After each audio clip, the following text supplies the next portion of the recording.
Guys, you know what it is. If it is Monday, it's Sipping on Sundays on a Monday. It is your man, Mr. Campbell. It is my little brother, big brother, North Jackson brother, Zoe Phillips in the house, man. We got a really big show for you, man. We got a lot of exciting things that's been going on, man. Mother's Day, happy Mother's Day to all the mothers out there. I hope you treated your mama right. You know what I'm saying? Treat your wife, if the mother, your children right, man. We got a lot of great things going on, man. I'm super excited, man. And again, we're going to talk about what my background is because we had to clean house on some folks. So don't make me have to pull up that clip because somebody, you got that J hat on your coat said it was your house, but we had to change the locks down there in Gulfport, Mississippi, my man. So how you doing? Let me tell y'all something real quick. And I'm talking about how Jackson is big and small. Zoe's mother is legendary, okay? And his aunt too, because they are Thelma and Louise at the post office in North Jackson. Oh, what is that? Is that Northview? Northview? Yeah. Yeah. And man, listen. Go down left, you see this. Man, let me tell you what's so funny. So my mother lived in Jackson, and I would go back and forth, and we were I had a lot of property. We had a lot of property. So I was in Jackson like for a good bit, especially right when Scotty started, which is right before, right COVID and before that, right? I was in and out there a lot. Especially COVID. I was in Jackson like every day because my mother was only there because of COVID. So I would go to the post office because what would happen is I would have product I would have to ship out, and I would go to the post office, and it'd be these two women that have been there forever. And now, so let me ask you a question. So your aunt has a son that moved to Atlanta. That's he did. So I actually told this a while back. So my cousin, his name is Cortland Liddell. Yep. He actually won a Grammy last year. They went to LA. He won a Grammy last year for it was a gospel song he mixed with Lecrae and Erica Campbell. Well, what's funny is when your aunt told me to move to Atlanta, I hooked him up with, he had fresh got to Atlanta, and I hooked him up with some people. So, hey man, hopefully my hook connect. But I say this to say I would talk to Zoe's mother all the time, And the thing about it, man, I remember one day they were supposed to be able to go to lunch, but somebody didn't come to work.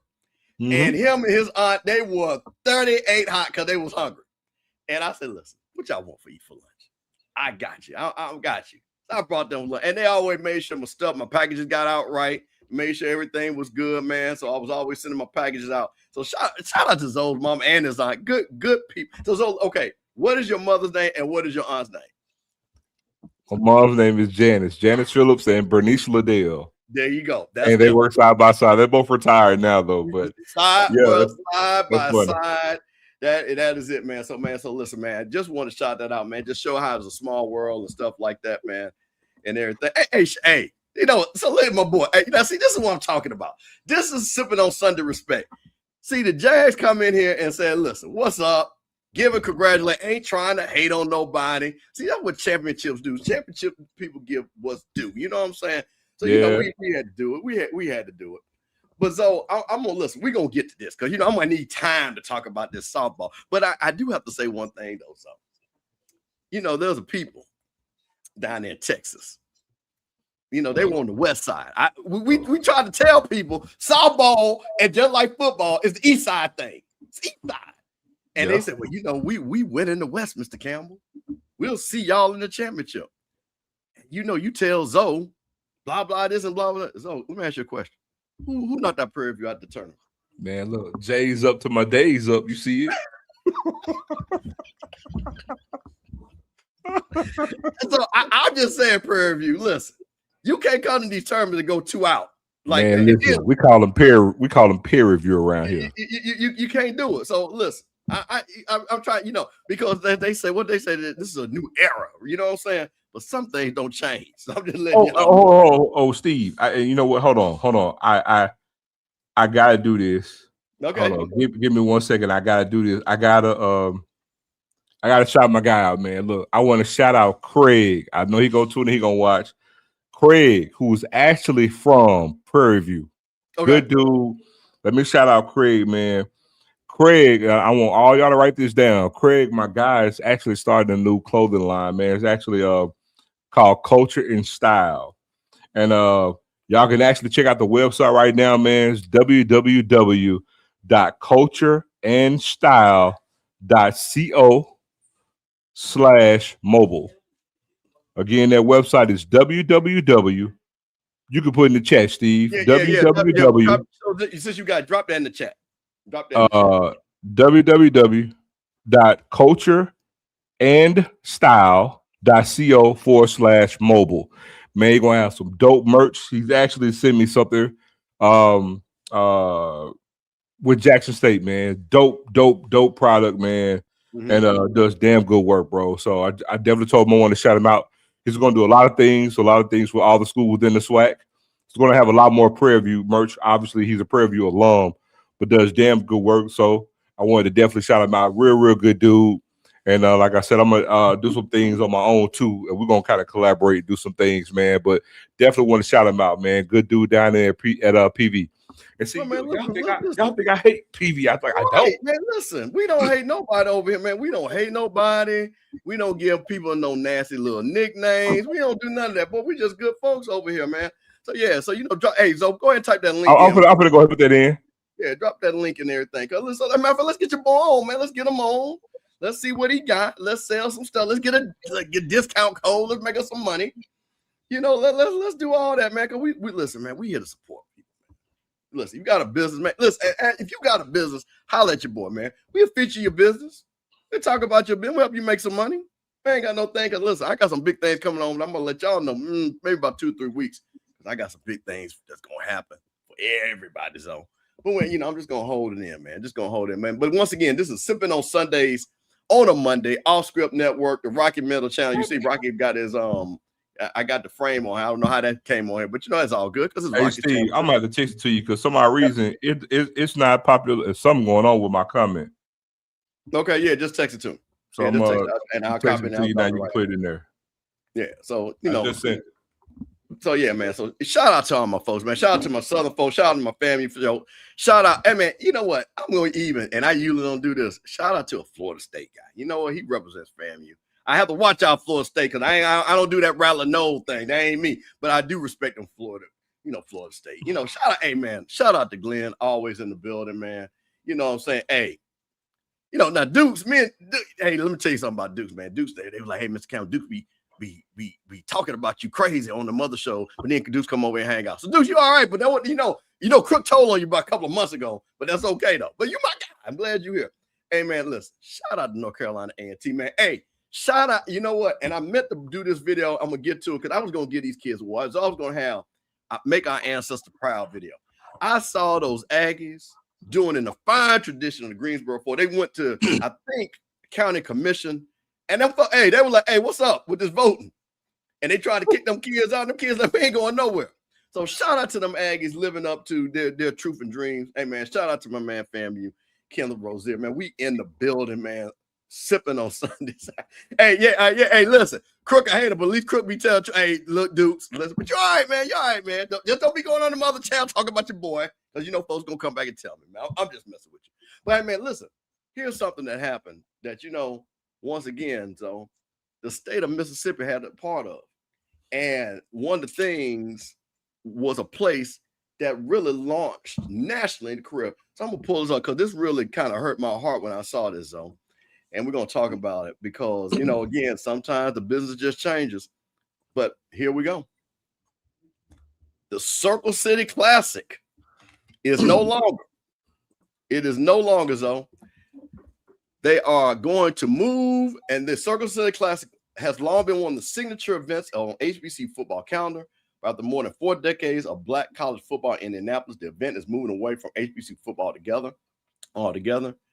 The Indiana Black Expo announced this week that the 2026 edition of Circle City Classic will no longer feature a football game between HBCUs. Instead, the longtime club will host high school football and girls flag football games at Lucas Oil Stadium. The move marks the end of an era when the HBCU's earliest classics played annually in NFL Stadium.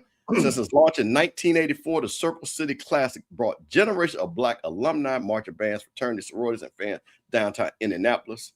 For years, the Circle City Classic stood alongside events, the Magic City Classic and Bayou Classic, as a destination for Black college fans. But unfortunately, attendance had dropped, and the last season matchup between Morgan State and Miles only drew 3,000 fans. So, the Circle City Classic was a crown jewel. And so I'm going to show you something that I think a lot of people do not know.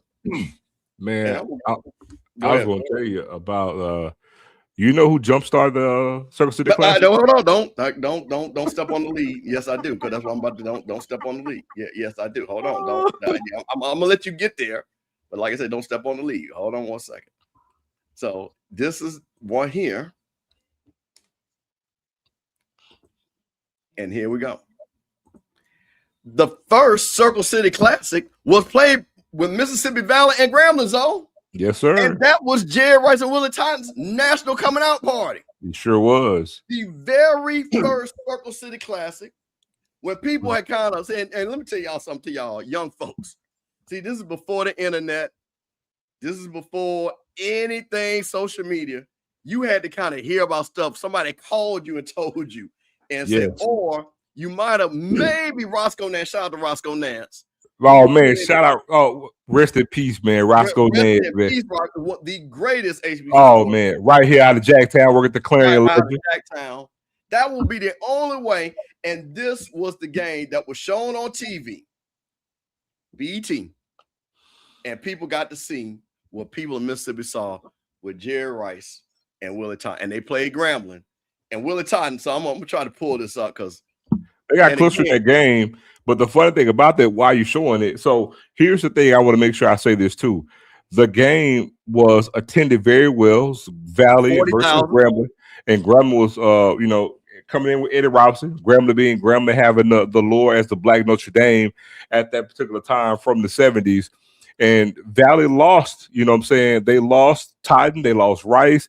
You lost all these great players. And so the thing was that, because the game was viewed so well, Steve, they brought Valley back the next year. Well, hold on, but I'm gonna show you that because that's the thing. I got that too, and I'm gonna show you something else because. So here's the thing. I knew what was funny about this. I remember this very well, but I'm gonna show this. So Willie Totten, let's talk about what Willie did. Willie Totten went for 35 of 55, 545 yards, bro. That is insane. And I think, I believe Jerry had, they should have Jerry's stats. And I think he went for one. There you go. He caught 8 passes, 474 yards, 2 touchdowns. And this is when really people saw the Satellite Express and was just amazing. And that game, again, like you say, this is the G-Men, Grambling, national stage, always been on the stage. And Mississippi Valley, little old Mississippi Valley, the first team to come along with Grambling to play in the first Circle City Classic. But so here's the thing. They did so well. You know what they did? They ran them back, and they brought them against Tennessee State.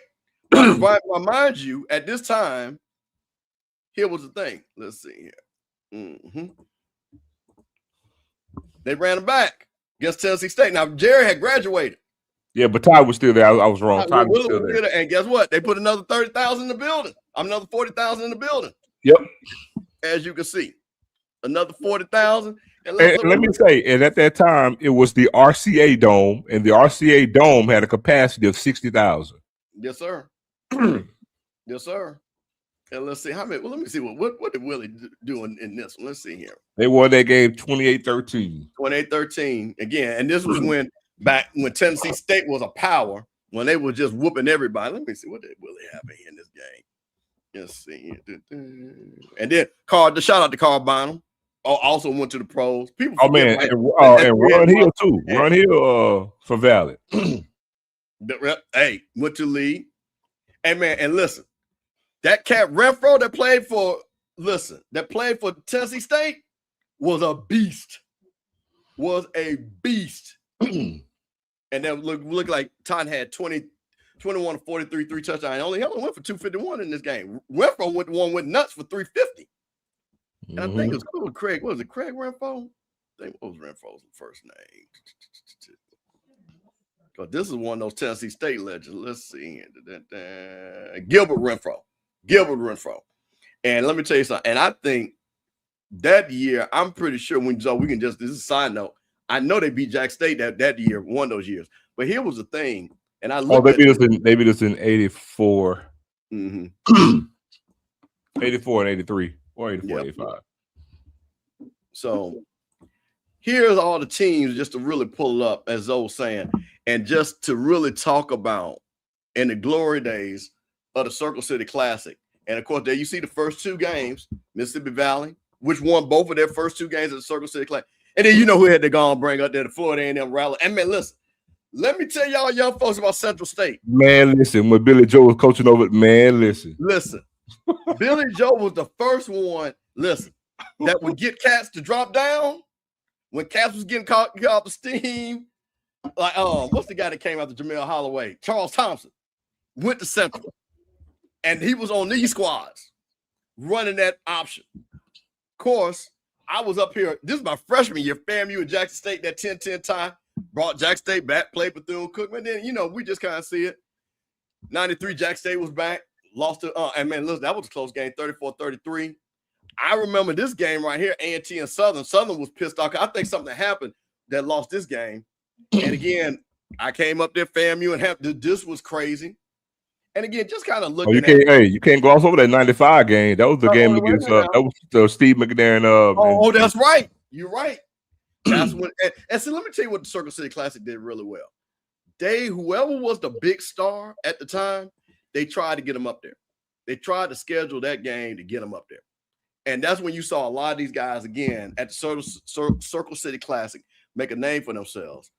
Again, I was up here, and then of course we lost to Grambling. Had to get FAMU and Jack State up there.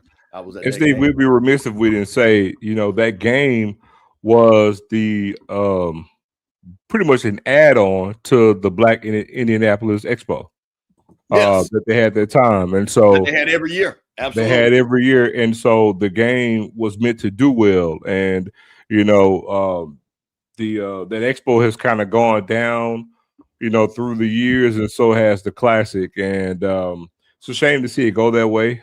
Tennis is down in college football across the board.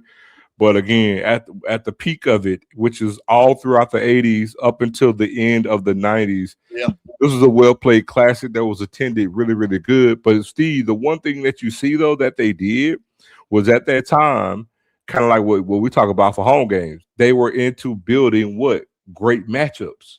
Great matchups. And like we say, if you schedule a great matchup, people are gonna come out even today. But for some odd reason, we've kind of gone and gotten away from that because again, it's like, hey, we got Valley versus Grambling. Now, people may say, well, Valley playing Grambling now, but it's a distinct difference. This was, intentional. Jerry Rice versus Eddie Robinson, the style G-Man defense on a national platform. It hadn't been done at that time. And that game was viewed very, very, very well. No, man, listen. If you got to go play the Circle City Classic, and I'm telling you, somebody who went to that game, and I will say this, what they did for the teams, now I don't know about the payouts back in the day, but I'm talking about far as the accommodations. When I say first class, it was first class, bro. It was first class. It was really, really nice, man. So, man, so shout out to the Circle City Classic, man. Once again, part of that great HBCU history. And, man, this is one of those things that, like Zoe said, things have changed. The business model has changed. A lot of people want to do Classic. But listen, man, I think what happens with the Classic, too, and you saw with Jackson State, man, you got to pay us. We just not coming to just drink, look, and have free tickets anymore. You have got to pay us. So, man, I just think that, one of those things that when you really look at it, I don't know if you'll ever see a standalone Classic that's not hubbed through a school, like, again, Florida Classic, Magic City Classic, the Bayou Classic, State Fair Classic, et cetera, et cetera. Unless it's hubbed like that. Because, again, and people go, and, Howard people in Morehouse. I mean, I don't know how many people they had at that Classic in New York, but I think they're running it back. No, it was I do the Whitney Young Classic. It was I want to say like 32,000, 33,000, something like that.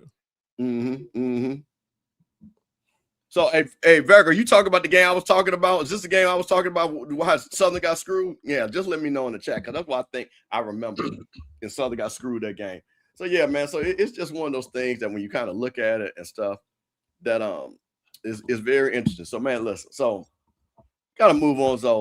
So here's another thing that I saw, and I'm just gonna tell you, one of the most interesting things that happens is when schools are at odds with internally with be it the alumni association, or in this case with the foundation. South Carolina State, what are y'all doing? So we got South Carolina State got in a lawsuit, and the lawsuit talks about end zone and NIL allegations. Now this right here, man. I'm like, these boys is wilding out. So let's kind of talk about this, and shout out, and always give a great shout out to HBCU Game Day. Provide these articles that we can reference and things like that. I'm just gonna say this. Read the article, but I'll say this, man. South Carolina State is a HBCU national champion, man. Blue blood program in all of HBCU football. Man, this ain't good. No. And what I mean by this not good, it's not good for the program. No. And for all the good that we'll have some people do, and I'm not speaking, I'm not from South Carolina, I'm not speaking for them, but still for all the good that you may have, some people, hearts can be good. My heart's in the right place of trying to, do the right thing, for our student athletes, man. You're gonna have somebody who's gonna do something wrong or go about it the wrong way. And I can't speak to that. I don't know all the inner workings of that, but I just know the fact that this headline is even out, this is not good for the program. And all I would say is, man, for the people who's doing the good work, fighting the good fight, doing the things to try to make things better for the student athletes as well as for the football program as a whole, man, just do it and go about it the right way. You know what I'm saying? That's all you can say, man. Don't sit here and sully or put smut on the image of this, great, proud football program. Right. I would hate that for any of our institutions. And I know some people mean well, but for all the good we try to do sometimes, Steve, you're going to have some people. That's at every institution. Go about things the wrong way. And again, we talk about infighting. We're talking about literally a school or athletic program suing the foundation of the school, for these types of things. And it's not going to help, because if it's truly out there, it's going to be a turnoff in regards to, student athletes coming to South Carolina State. And they pretty much recruit mostly South Carolina athletes. You know what I'm saying? They stay in state a great bit. Oh, big time. And man, that's what they do. And you don't need this. This can't be good. It can't be good for morale or for the image. So I hope the fine folks that's there that really support the program, man, get this thing right like they need to, so they can come out and be successful like they intend on doing. So let's get into the particulars of it. South Carolina State is facing a lawsuit from its foundation that includes two major athletic-related allegations for the HBCU: a proposed football stadium end zone facility, and later a request of $500,000. The complaint is much broader than athletics. It's centered on control of foundation assets, donor records, fundraising, and the relationship between the public HBCU and its independent charitable arm. This is the crazy thing. According to the lawsuit, the foundation alleges Conyers, which is the president of the school, wanted to use restricted foundation funds for football stadium project. It also claimed he later asked the foundation for $500,000 to support name, image, and likeness. Those allegations put athletics at the center of a larger question: who controls donor money once it's getting to South Carolina State? The foundation claimed the dispute escalated after it stopped monthly salary supplement payers to Conyers. According to the complaint, Conyers then began questioning foundation spending relating to its annual scholarship gala and tribute. The foundation alleges that it requested detailed information about foundation funds that went beyond what the existing memorandum of understanding required. The lawsuit says the request was made under the guise of accountability. The foundation claims Conyers wanted access to the information and money so he could repurpose the funds. Here comes the football allegation. Foundation says Conyers revealed during the alumni association meeting that he wanted to build an end zone facility at South Carolina State. Conyers allegedly wanted to approach donors connected to restricted foundation funds and asked them to remove those restrictions so the money could be used for football stadium. Bro, now here's the thing, and I'm going to tell you because I know about this intimately. Restricted funds are usually tied to donor intent. A donor may give money to a specific program, department, scholarship. Foundation argues that those funds cannot simply be redirected without proper approval and documentation. The lawsuit says such a move would take scholarship money away from South Carolina State students and claiming redirecting those funds would take revenue from the university. The NIS request. Now, this really blew my mind because your boy, I was like, man, Kanye sent the foundation a letter requesting $500,000 for security enhancement and another $500,000 for athletic purposes. The athletic money was described in the complaint as funds to support NIL. That's $1 million. Okay, let's be clear on that. The foundation said Kanye's asked to access a reserve account to fund those requests. It argues that MOU does not provide a way for the university to request money from the foundation reserve account. That matter because NIL caused major issue. This is just crazy. So here's the thing. Let me talk about this, about restricted funds. As you guys know, I raised money for FAMU, and you guys have seen me post and talk about my freshman class. So our class has an account with the foundation. So when you're raising money, it goes to the foundation because the money goes into a big pool, and they use that to invest money, and that's how you get your return on investment. So our money, on purpose, we restricted the funds because let's just say a president comes in that we don't like. We don't want our funds to be used maybe for something that we don't want to be used for. So what most organizations do, they have an account and they say restricted. So our particular funds, as an example, you can only use our funds for scholarships. You can't do anything else with that money we raise. So you have other people that have athletic things that go for the found, like when you guys watch the 220 Club, right? The 220 Club has a restricted account. Their account, well, let me say not restricted. Their account is for athletics, but they do other things. But you just can't take money from the 220 Club account and say, I'm going to go pay the light bill at FAMU. Nope. Can't do that. So the fact that the president is trying to take restricted funds and pay for things, and then $500,000 for NIL. Now, listen, I see your boys out. Listen, I think he like getting them national championships. And our boy, hey, man, listen, and that's my boy, Coach Chennis Berry, one game at a time. One game at a time. But, hey, don't get my boy Chennis mixed up in your mess, Coach and President, because Chennis running a good ship down there. And I know Chennis down there raising money, but I don't want you to get excited because you like coming to Atlanta and kicking it. And you say, hey, Coach, I'm going to get you $500,000 so you can be the Jackson States, the Prairie Views, and the by hook or crook, man. Bruh, that is crazy. That is crazy. And see, man, and again, like you said, you're talking about HBCU national champion. And listen, and I don't know, a lot of people don't know, and this goes back, and we're going to get to this, why you got to have representation in Congress. Because South Carolina State had gotten a loan from the state. When your girl that was Indian girl that cosplays was the governor, and she was going to shut South Carolina State down. And Jim Clyburn came in with federal money and did, talk to them white folks from South Carolina, Clemson, said, we ain't doing that. We ain't doing that. So, man, they just got out of that. That was probably about 6 or 7 years ago now that I remember. So for this to sit back, but I'm going to tell you one thing, though. I want people to understand, and this is what's interesting. The foundation and alumni associations are formed and work at the pleasure of the school. So while you say you're independent, so is the alumni association. And we've seen alumni association, Bethune-Cookman, that have totally been disassembled and reformatted because there was an argument between the school and these organizations. Now, I'm not saying this is going to happen in South Carolina State, but just the fact that the president tried, and the president knows you can't use no restricted funds, man. I mean, this is just business 101 at a school. And the purpose is a valid one. Because listen what they said. We have these funds, and people, because one of the things that came out, people were talking about South Carolina State's graduation rate. Well, one of the things that they do with these scholarships is to help kids graduate to pay their balances. Mm-hmm. So for them, and this is the argument that we have, what should we do with our money? Because you can't split money twice. I always tell people, old folks, so you can't split money twice. If you pay for this, you're paying for this. Can't pay for that. So this is the dilemma that we like. Jackson State, Southern, FAMU. When you raise money, do you raise money for the school or do you raise money for athletics? Our class, because we knew people that kids had gotten to the last semester and needed money, we were like, that's more important. Now, I believe athletics is very important. But if I had to pick, we had to pick one. So we use our funds to pay for kids' balances that need the money to graduate. Because to me, hey, man, you get a graduate, then you can come back and give some money to athletics. But let me get you out of there first. You know what I'm saying? So Let me get you out here. Somebody tell Prez he is not Brett Favre. Bruh, listen. They will get you up out of there.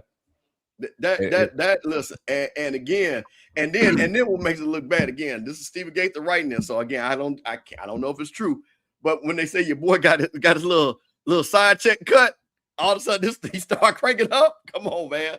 That come on, bro. What are we doing here? That's my thing though, man. Like that's why I mentioned earlier. Like, I understand for all the good that they've done, rich football history and tradition there, man. You can't do some things like this and sully the image of the program. You know what I'm saying? You got to do things on the up and up. And, especially coming from him, and he's the actual president of the school. And again, you can mean well, but you can tarnish all the good that you tried to intentionally do by doing this and tarnishing the image, man. It could really mess it up. So, guys, you just got to move better. Do better and move better. Absolutely. Yeah, see? My nephew, hey, bro, yeah, you find out that hidden balance all of a sudden. You talking about, what you mean on $1,000, man? What you talking about? Hey, man, it has happened. Well, great question, Emmett. Shout out to Emmett. Emmett always in the house, sipping on Sundays, on a Monday. Zoe Phillips, Mr. Campbell, Off Script Network, Rocky Mill Channel. Hey, man, that is very interesting where, Coach and Coach Chin is buried because once again, I think this is one of those things that's like, wait a minute, don't put us in this. You know what I'm saying? You out here going renegade. Don't put us in it like we told you to do this and things like that. So I again, and I've had the chance to meet Buddy Pugh. I know people, like I say, Coach Cole knows him very well. You're talking about a man of integrity and honor. That's Buddy Pugh. So I'm telling you right now, Buddy Pugh ain't gonna go to no president talk about what we need. Buddy Pugh's gonna raise that money himself. That's the thing, that the type of guy. Buddy and Pugh. The law. You're right. So that's the deal. So Zone. This is that time when schedules come out. So one of the things people talk about, SWAC TV, should we be on ESPN? Should we be on this? Well, HBCU Go has released their football schedule. Mm-hmm. And we're going to kind of see a couple of teams that we recognize on the schedule. And so I want you to kind of look at this and tell me what you think. So so this is HBCU Go. Let's make sure everybody can see that. This is the HBCU Go schedule. So coming out right out the box, North Carolina. Hey man, listen, this matchup right here. It's gonna be a good game. That's a good game right there, bro. It'll be a good game to open the season, man. That I really like. And listen, shout out to my boy, Trey Oliver. Trey Oliver say, hey man, y'all call me, we'll play you. Hey, we'll play. So Trey said, I will come down to Texas and play y'all. So he's going down to Houston. And Trey gonna go down and recruit. And I'm just gonna tell you something about Trey Oliver. Trey Oliver keeps a little notepad of every SWAC school he beats. And he going to remind you of it. So listen here, Texas Southern, because I think Trey Oliver, and I could be wrong. I'm trying to think. They beat Alabama State. They beat us. They beat y'all in the Celebration Bowl. They beat some. I think they're like 6-7-0 last 7-8 games against the SWAC. And this is just me right off the top of my head, just count. So I'm trying to tell you, Texas Southern, better get ready because he takes that serious. Now, Hope Labor. Now, so okay. What is this? What is the Hope Labor Day Classic? It's Hope Credit Union is the title sponsor for that game. Okay, so this is at the vet, right? Of course, against Edward Waters. This is what people was all upset about your schedule. So okay, but it's gonna be our HBCU Go. So Southern Heritage Classic. Y'all used to play in that against Tennessee State. They said, since y'all ain't coming back, Tennessee State ain't coming back, we're going to use Alcorn, Arkansas, Pine Bluff. So they're back at it on September 12th. And then you know what, right here. Make sure that September 19th, an old rivalry is renewed. Hey, that's old school. That's old school HBCU ball right there. Old school right here. Tennessee State, Florida A&M, September 19th. And then here come them Bulldogs that we just talked about against Bethune-Cookman. I'm assuming this game is at Bethune-Cookman. I guess the team's on the right of the home team, I would assume. Yeah, they are. Yep. All right. Then we move into October, Howard and Hampton, which again, the real HU, Truth and Service Classic. And then, hey, man, listen. I know they ain't going to put us on national TV to ruin, Andrew Body's last homecoming at Alabama State. Because last time we rolled up in there, we saw your joint out and we beat you. So guess what? FAMU coming right up there, rolling up there. And let me tell you something. Coach Quinn Gray, this type of game, he circled this game. You're like, wait a minute, hold on now. What they doing here? But we know Alabama State, y'all wanted to get the people in there, so you brought FAMU. I got it. Alcorn. So Prairie View's homecoming. PV12 got that new field. They right there bragging about Zoe.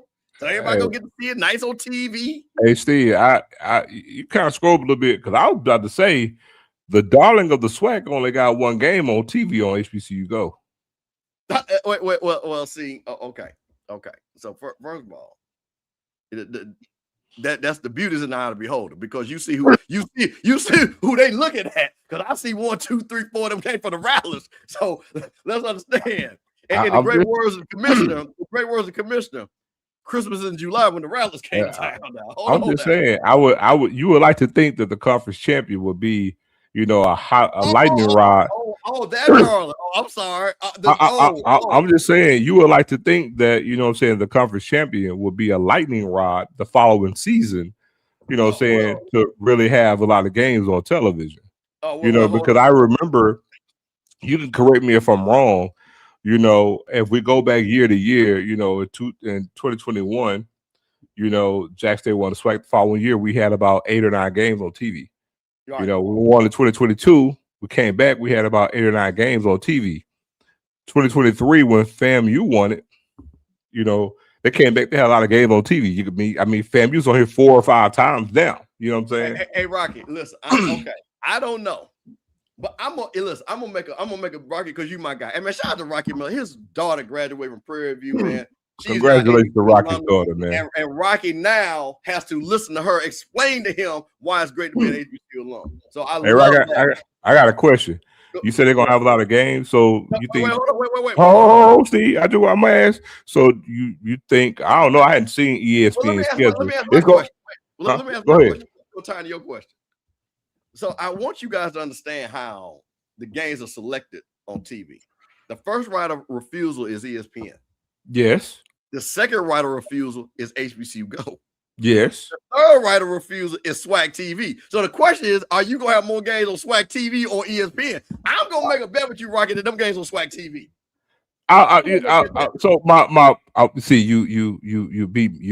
You took my thunder, Steve. Because I was about to ask Rocky, do you think PV gonna have a lot of games on ESPN? So the conference champion, they're gonna carry the flag on ESPN. Do you think that's what it is? Because I can assure you, I'll be willing to place a little wager, Rocky and everybody else. I think Jack still probably have more ESPN games than the conference champion. Oh, I like that bet too. I like that, and I like my bet. I like my bet that they're gonna be. Hey, listen, they're going to be the darlings on SWAC TV. And hey, listen, there's nothing wrong with that, because everybody has a place. So again, if you want to just listen to what Zoe's saying, okay, Jack State can hold down ESPN. FAMU gonna hold down HBCU Go, and Prairie View can hold down SWAC TV. You can hold it down. Hey, Rocky. It look good when you type it. I ain't gonna say it though, but it look good when you type it. He said ESPN got okay. Well, I will tell you something. Because this is gonna. We probably can. You know what? Hey, Rocky, do me a favor. Type what data they have. Just put that in the comment. What data do they have? The darling. He said JSU. So listen, but listen, the darling of the SWAC. But hey, listen, there's nothing wrong, because you know what? Hey, listen. First of all, we're fans of SWAC TV. Shout out to Charles McClellan. Hey, Dr. McClellan, man, you from Jackson, bro. You need to come on this show, man. Let's talk some Jackson stuff. We don't want to hear nothing about who you don't like, man. We from Jackson. We need to talk that North Jackson. So listen, because I know you're listening. I know that for a fact. Come on, boys, man. Don't say it now. That's Dr. Charles McClellan from that North. Look, from that North Jackson. Yeah, man. Come on, man. Listen, don't play that with me, bro. Callaway along. Callaway along, dog. Come on, man. Look what he said. PB go, yeah, they're gonna hold it down. PB gonna hold it down, SWAC. And listen, man. And we need people hold down SWAC TV. Now, Southern, we gotta figure out what's going on with y'all. Y'all big brand too now. But let's get on back to this. So we got FAMU Day homecoming, PV Day homecoming. Or see where they go PV for their homecoming. You know what I'm saying? So I want, we're gonna see what that crowd look like. That's a 17-24. And then you know what? One of my favorite teams in the SWAC. And you know what? So let me just talk. Let me make this real big right here. This one right here. let me make this because I don't know if you know, I ride my bike like I'm a bike rider, and I ride like 15, 20 miles, and I ride my bike, I go to the gym every Monday. I ride my bike, so of course, on that escalator, I got that big FAMU tag on the back. I had rolled my 10 miles, and this guy comes up to me. You a rattler? I said, yeah. I'm a Jaguar, but y'all always beat us. I said, when we just beat you in softball. He said, I just heard that too. Damn. And kept on walking. Just kept on walking. So even in Atlanta, y'all know that we be whooping on y'all, boy. Listen. So we like that y'all come on, because let me tell you something. We already count this as a W. You know what I'm saying? So bring your band. We want the jukebox there. Shout out to the jukebox. And matter of fact, you know what I think they should do? I think FAMU or Southern, some kind of way. I know this is not protocol. I ain't no band guy. Y'all should do like a Michael tribute together. You know what I'm saying? Both of y'all were part of that Michael thing. Y'all should do a Michael thing together, and then y'all can talk trash after that. But I think y'all should do that. But I just wanted to say that, man, even your people in Atlanta know when they see them rattlers, y'all just go the other way, boy. Golly, he went the other way, so come on, man. He went the other way. So then we got that. But then, hey, man, listen. But look, you have some good games going into it on HBCU Go. That's what I'm about to say, man. These games are really good games. Hey, man, they go to Jack State Tigers against Mississippi Valley. Shout out to T-Buck. We're going to T-Buck on. We're going to have T-Buck on Sippin on Sundays. Talk that thing down there. You got Southern versus Alcorn hey, down man, the club. Listen. Zoe, listen. This game right here, this Alcorn Southern game, Alcorn needs to win this game for a whole lot of reasons. Southern needs to win the game. well, I'm gonna say this. When is Southern's homecoming? Y'all put that in the chat. This ain't Southern's homecoming, is it? I don't believe so. I think for Southern, I think this is actually senior day, because Southern and Grambling both have 2 weeks on a bye week for head to the Bayou Classic. Okay. So yeah, so that's a big game. You know what I mean? You finally got your boy in the Southern gear. You know what I'm saying? Big game. GNLBR and J Max. Shout out to them boys. Swacking the food. Those are guys too. And so then, October 3rd. And then the last game, man. Texas Southern, Arkansas Pine Bluff. Ooh. We'll see what's going on with Pine Bluff. The coach is still there. It's still okay. Shout out there, October 3rd against UAPB. Okay, that's smart. Y'all make sure y'all can get a W on that. I like that. So yeah, man. So hey man, shout out to HBCU Go, man. Because again, just love what HBCU Go does. Love everything. The production is well done. I hope, but again, it's business. But we talked to Curtis Simons about this on the HBCU Coaches Corner. I would love for the SWAC TV to really just get with HBCU Go and say, hey, listen, produce all our games. Man, listen. Produce all our games. Bruh. I just think that will be the next level. Now, I understand there's money involved and things like that. And again, SWAC TV is going in the right direction.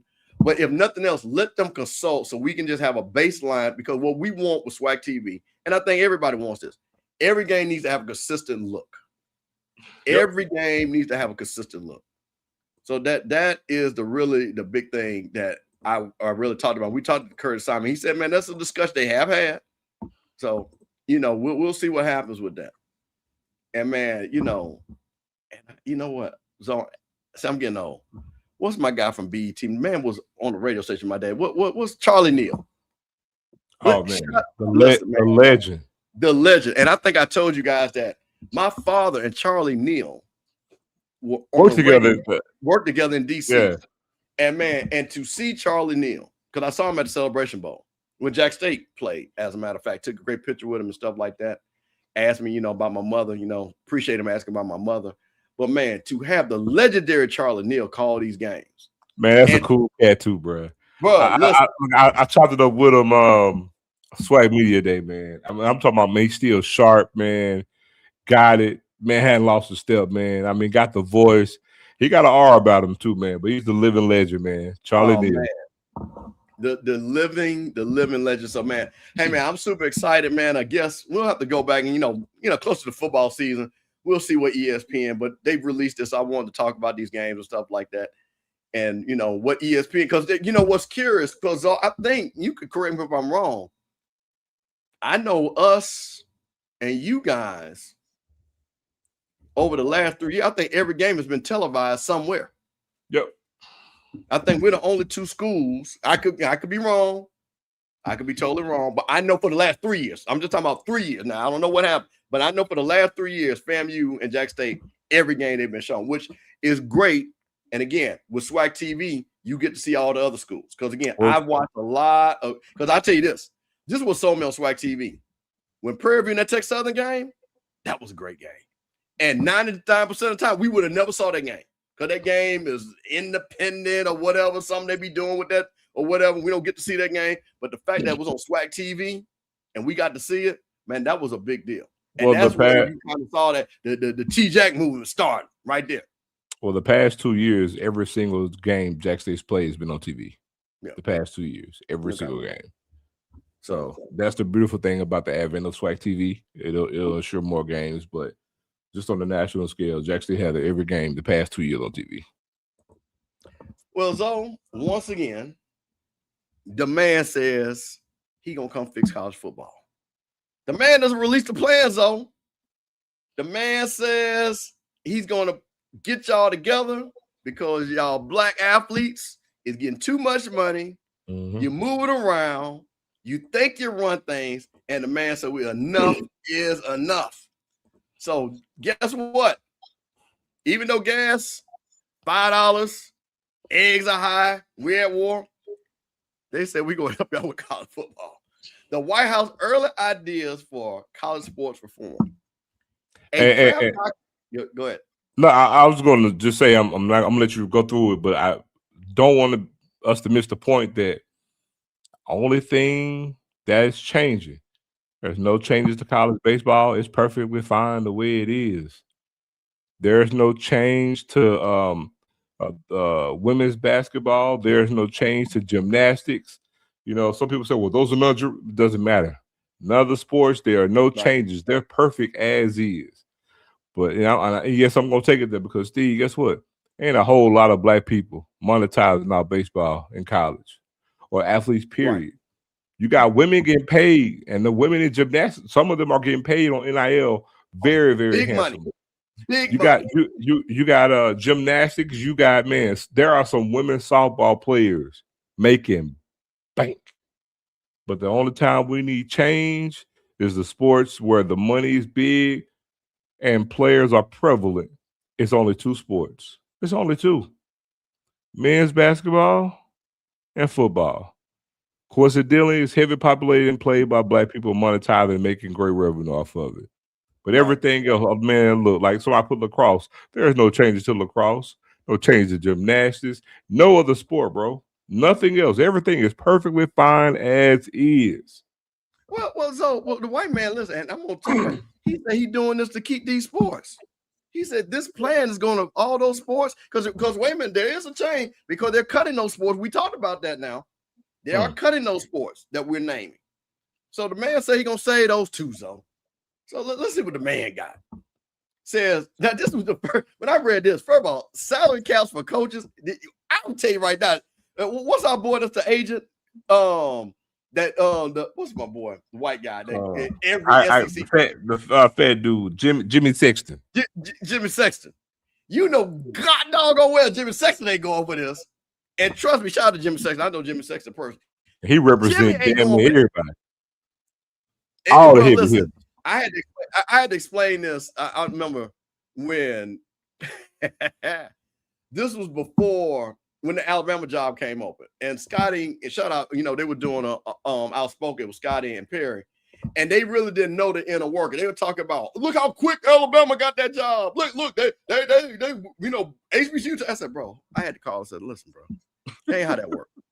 Jimmy Sexton moves those coaches around. Jimmy Sexton says, you go here, I go there, they go there. That's how that works, bro. That's why it moves fast.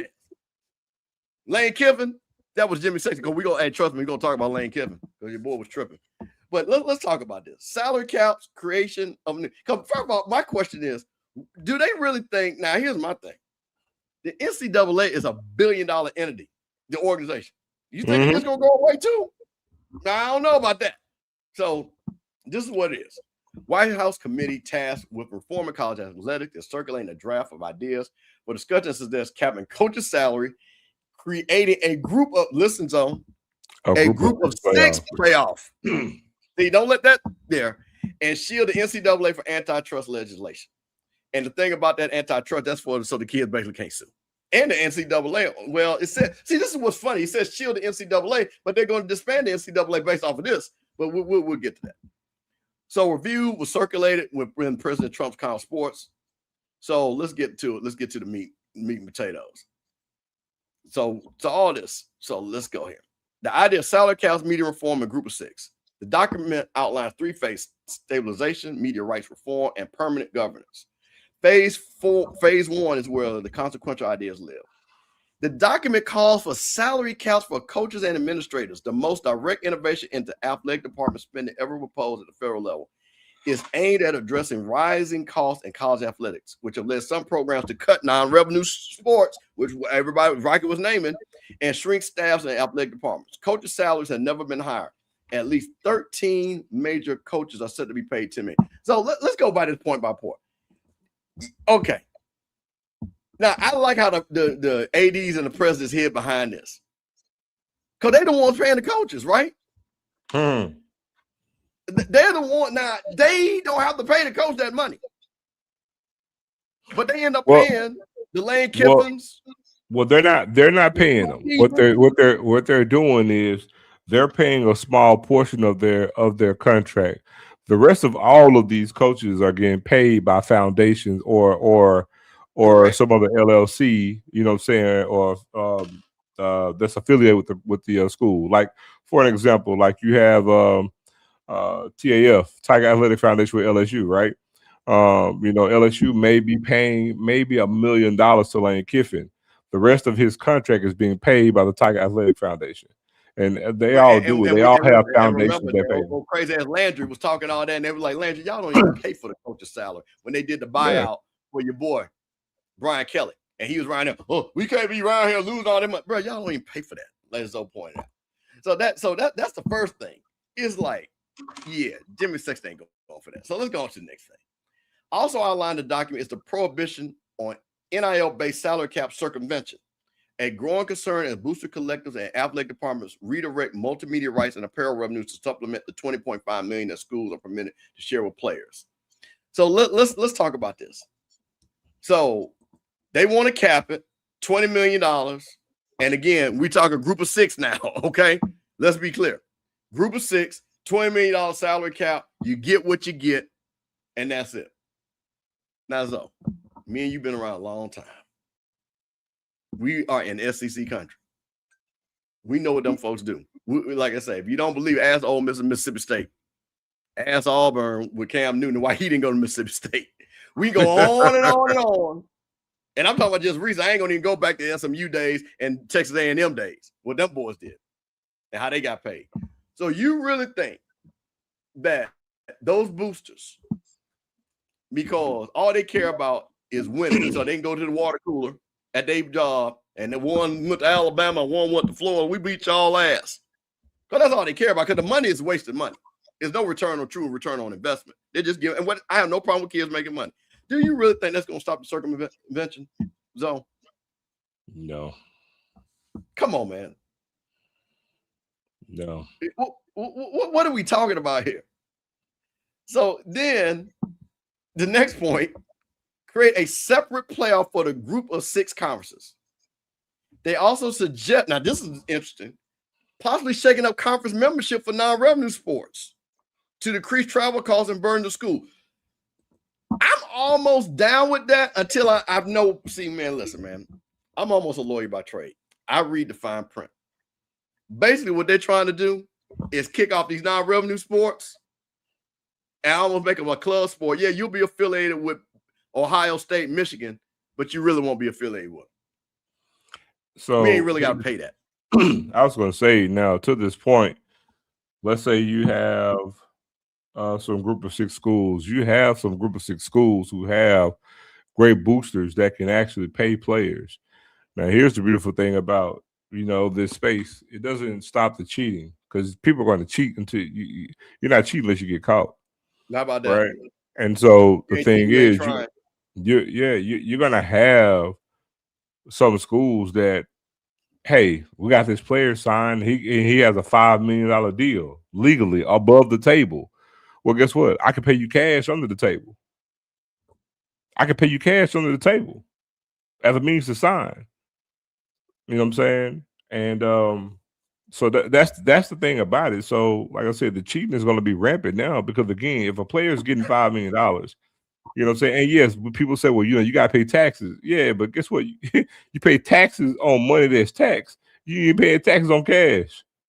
Bro, you got to have proof of it. You this is what you hit right on the head. So if I got a flat cap, Alabama, LSU, Ohio State, Michigan, and clearly, and let's be clear, the kids, as they say, they ain't playing for the J hat no more. So they playing for the money. That used to be, hey man, that was my favorite school and all that, man. DJ come out, they mouth, and every coach has said it. The first thing they said, what we getting? Hell, it even at the HBCU level, which is crazy. What I'm getting. So to your point, though, if I'm Ohio State and I'm recruiting Zoe Phillips Jr., defensive tackle, we can only give you $5 million, Mr. Phillips. Mm-hmm. Now I'm not saying you would do this, but we just talking. Ole Miss, because Ole Miss is not racist, Zoe. They want you to stay in the state of Mississippi. Well, Zoe, let me tell you something, Mr. Phillips. If little Zoe comes up here to Ole Miss, we got $5 million. But I tell you what, though, you and your wife, if you ever need anything, just give us a call. Just give us a call there, Zoe. You don't think that's not gonna happen? Come on, man. What are we talking about here? This is just insanity. Or see, let me say something that sounds real familiar. We got $5 million for you. Probably slide you a little change. And, oh, you know what? You a doctor, huh? How about we make you a surgeon over here at UMC? Come on, man. I mean, it happens all the time, man. I'm telling you, like, none of this stuff is new, bro. It's just the fact that you allow money to be paid above the table doesn't mean now it's easier. That's the thing. It's even easier to pay under the table now because you do pay above the table. Now, granted, the risk of getting caught, the ramifications are going to be a lot worse if you get caught because you can pay above the table. But trust me when I tell you, it's going to make it. But now it's even easier to do it because, again, if a kid's getting $5 million, even if it's tax, bro, that's a lot of money. So me sliding somebody extra $3 million, you're not going to see it in cash. I'm just telling you, bro. So, well, hold on. Well, I'm going to make it simple. Bro, you got NBA players that was getting less than $50,000 that put their careers and about to go to jail. And now they're making millions. So to your point, it ain't got to be a lot of money for a fool to do foolish things. Mm-hmm. It ain't got, because people always like to hook up. They always like it. And we see with makes no sense that Chauncey Bill and all them guys about to go to jail unless somebody's snitching, Terry Rozier, for the little bit of money that they got. So we ain't talking about no millions, we're talking about thousands. That's crazy. So again, to your point, if somebody, hey man, you gonna give me extra $50,000 just to walk around? Oh yeah, I'll take that. So then this is the crazy thing, though. They say they're gonna create a group of 6 playoff. So what the group of 5 gonna do? What they gonna do? Hey. So look, we got a bigger cap. We ain't just paying $5 million. On the Power 5, we're paying you about 20. But, it's like, so this is the thing about it. So man, we already know where this is going. So, but here's the thing though. Let's talk about the players. The document outlines solutions to slow player movement in the transfer with a caliber of the NBA Bird Rule. This allows schools to provide financial incentives to players who stay at the same institute for consecutive seasons. Now, this right here, this could be a pimp game for the players right here. I actually like this. Let's talk about this. So basically, what people don't understand what the Bird Rule is, if you were drafted by that team or stayed that team X amount of years, you can pay them more than another team trying to recruit you. Yep. You could go above the salary cap in the NBA. Yep. That's the Bird Rule. So, case in point, let's see. Who do we have? I'm gonna give you the kid from Duke. I was gonna give you a real good example. Okay. Well, I'm gonna you do it. Well, you go first. You go first. Because I was ready. So you got the kid from Duke, quarterback. Duke say, hey, well, listen, they all mad because you remember he had signed a deal to stay. And he goes to Miami. So now with the Bird rule, now what they're saying is Miami, you can only pay him X. But because he was at Duke for 2 years, we can pay him more. And that will hopefully keep him at Duke. And he gets more money, and Duke consistently keep their players. And Miami, even though they got offer him $3 million, Duke can offer him $5 million. Yeah, but that's what if the salary cap is not circumvented. But here's the thing though. They can have the salary cap. Yeah, Duke can offer, we can give them 3, Duke can offer 5. But guess what? Right. I can give you 3 above table and give you 3 under the table. See what I'm saying? It's that, bro. It's like it ain't gonna change. It is not going to change. And let me say this too. See, the thing about having that cap is because they're talking about sliding. You know, I wish I would have gave you the slide of what they're doing for what was that? The Sunbelt or Conference USA. It was one of them where they have each position slotted to a certain rate of pay. I said that. I actually said that to you. Yeah. So the thing is, if they do that, well, guess what? Now it makes it easier to give the offer. For example, if it's a backup cornerback, right, and that backup, the first backup cornerback, if he's slotted to make $3 million, you see what I'm saying? And you know, just like we know everybody bird rights beforehand, we know what that amount is. So it's just like, hey, you know, well, there's no point in me transferring because you can only give me $3 million, but I can get 5 here. But guess what I can say? Oh man, look, I can give you 3. I can give you 3. I can match that 5. I can beat it. So I tell you what, if I can make sure that you get $6 million, will you come? Because I can give you 3 here above the table. I can give you 3 under the table, and I can do something else as a nice little thing to get you here. I can make sure your parents taken care of. We can provide a vehicle for them every time they get here, or provide mama a nice little job. Mama retired, we give her another little job, little coach job to pay us some bread. So there's ways around it, dog. Ways around it. Real quick, the chart that Zoe's talking about, I sent Zoe. So this is what basically the American Conference said, hey, listen, here's kind of a guideline what you guys should be paying. And let me make this a little bit bigger. And they got a whole depth chart. So I'll blow it up bigger some more. Don't worry about the kick and the punter. Blow it up some more. All right, there you go. You can move it right. Yeah, perfect. That's perfect. Okay. So QB1, pay him $325,000. Wide receiver 1, $225. Left tackle 175. Left guard 150. Center 150. Guard. So lines 175 and 150. Edge rusher 250. Defensive tackle 150. And then you got your cornerbacks 150. Safeties 150. Linebackers 150. So basically, all defensive backs and linebackers getting 150. So this was when I saw this, and I think I did the math. I think this came up to like $3 to $4 million. Yep. That each team, and I think like Tulane is hitting this, and the thing about it is the American Conference has told all teams you got to spend at least $3 million for NIL.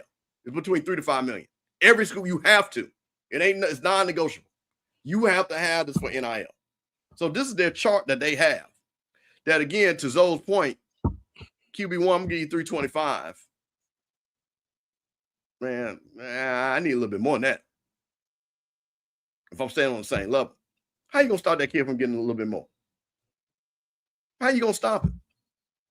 I just don't see how that. I just don't see how that happens. So back to the guys, once again, the big brains that we were talking about. So here's the thing.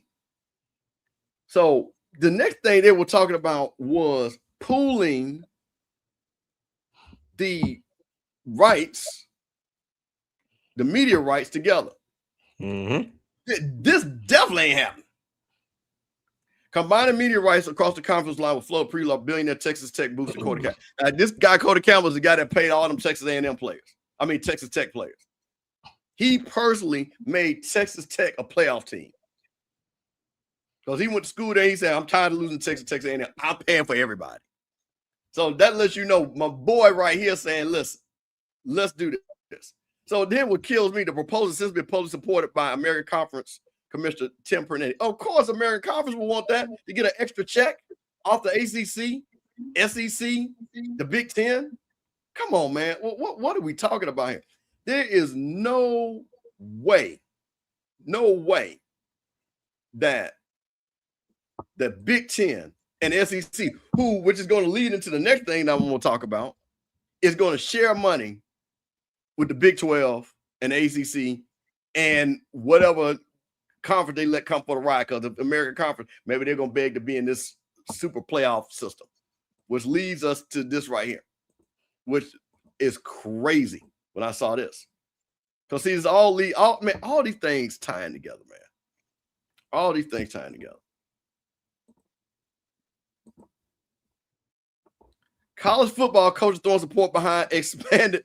There we go. Expanded CFP format. So they said we want more people in the playoffs. They're talking about a 24-team playoff. And the elimination of the league title game. And Steve, Waters with. So you want to take a guess why they went to a 24-game playoff? Well, of course, we know. So the SEC and the Big Ten can have 18 other, 24, technically 24 slots. 24 to 24 slots. No. What were we just talking about? Basically, adding more teams to their playoff is basically increasing the bucket to retain more money to pay. Yeah. Remember, it takes money to make money. They're spending more money. Now they got to be able to do the things to get more money. See, if I go to a 2014 playoff, you know what I'm saying? Now, but my point of it is the people that's going to be in it ain't going to be Old Dominion. I know. I know that. Yes, it's going to be way more. The thing because they're going to end up having their own thing. So, my thing is by going to this 2014 tournament. Now it's a playoff. Now we're talking about more playoff games. We're talking about way more money. So now the SEC's payoff could be bigger. Big Ten payoff could be bigger. And see, the SEC needs it because do you know, like the SEC now, I think they're paying roughly about maybe, quote me on it, I think about $70 million per school, right? Yeah, they're still, but they're still between the SEC and the Big Ten. They're still a $300 million gap. The Big Ten is making $300 million more than what the ACC is on the television package. Yeah. So again, more money to bring in. That's what it all is. It's not about competitive fervor and all the other shit. They sell that shit. It's about getting more money. But the 24-team model is an at-large field determined through the CFP rankings with the automatic spot for the group of 6 leagues. The format has 1 playoff round and 12 additional games. The top 8 ranked teams will receive a first-round bye, while seeds 9 through 24 play the first round on campus. Conference championship games will be eliminated, and the playoff presumably will start immediately after the regular season. A long discussed shift in the postseason calendar, and a path for the national title game to be played in the 3rd week of January to return to the 2nd Monday in the month. To that end, coaches also recommend that the regular season should include 1, not 2 bye weeks, and that the minimum number of days between games be 6. Moves they believe will also help the shift of the playoff calendar. But not everyone is leaping toward a 2014 format. For instance, the FBS Conference Championship games fetch a $250 million value that must be recouped from an expanded playoff field. SEC, they're like, hey, man, listen, that's $250 million. Y'all got to figure out how we're going to get that. But that's a lot of money right there. And then estimates range from $300 to $700 million in additional revenue for the 10 games. ESPN owns 2 of the new games in the current format. So, man, this right here, we want to put a salary cap in. Yep. We want to put bird rights on the players. And we want to have more. And I'm sorry. And I think Rocky talked about now this is the argument you can make. This expanded playoff in football, that's going to be bad football right there, bro. Because I'm just saying, I don't care what nobody say. It has never been a time in the history, and I've been watching college football forever, that there's been more than 5 teams that can win the national championship, ever. Yeah. And I'm going to tell you another thing, too. That's the other part of it. But you also got to remember, they're going to change. They're going to, put the cap on, but they're going to minimize transferring. They're going to minimize transferring. They're going to have it where you probably can transfer twice at the most. But being able to travel, being able to transfer every year, they're going to stop that because that's one of the things they're trying to put in place now. The bird right thing. Well, that's what they're going to try to do. But see, the problem is, that's where it gets, because they've already. That's why I need the antitrust exemption. See, if you have that, then you can't sue for that. But the problem is when you do the antitrust exam, what comes right behind that is that the kids should be able to unionize. This is lawyer speak talking. The kids should be able to unionize, which again goes back to the thing what you're saying. Do they negotiate that? Okay, fine. Because they're gonna keep that one transfer. They're not giving that up.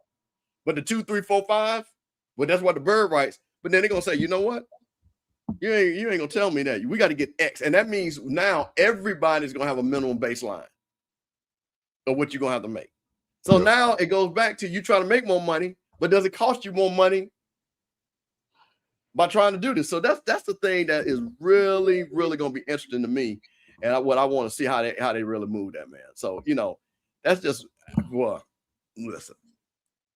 So with that being said, you know what? Let's Zoe, our boy, and I say that jokingly, Lane Kiffin. Boy, Lane Kiffin done got these white folks upset up there in Oxford, Mississippi. And then, listen, man, and I'm going to say this. Let me start this off right here. I have never seen more black folks make this statement. Well, LSU ain't as racist as Ole Miss.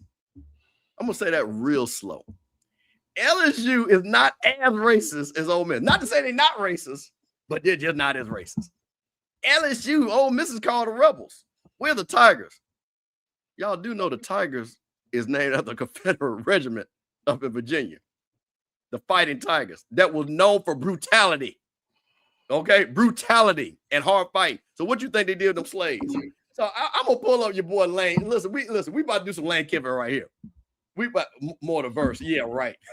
Yeah, what? Yeah. But what, about 1-2%? Come on, man. Because matter of fact, I think one of the white boy pulled out, which somebody can Google it.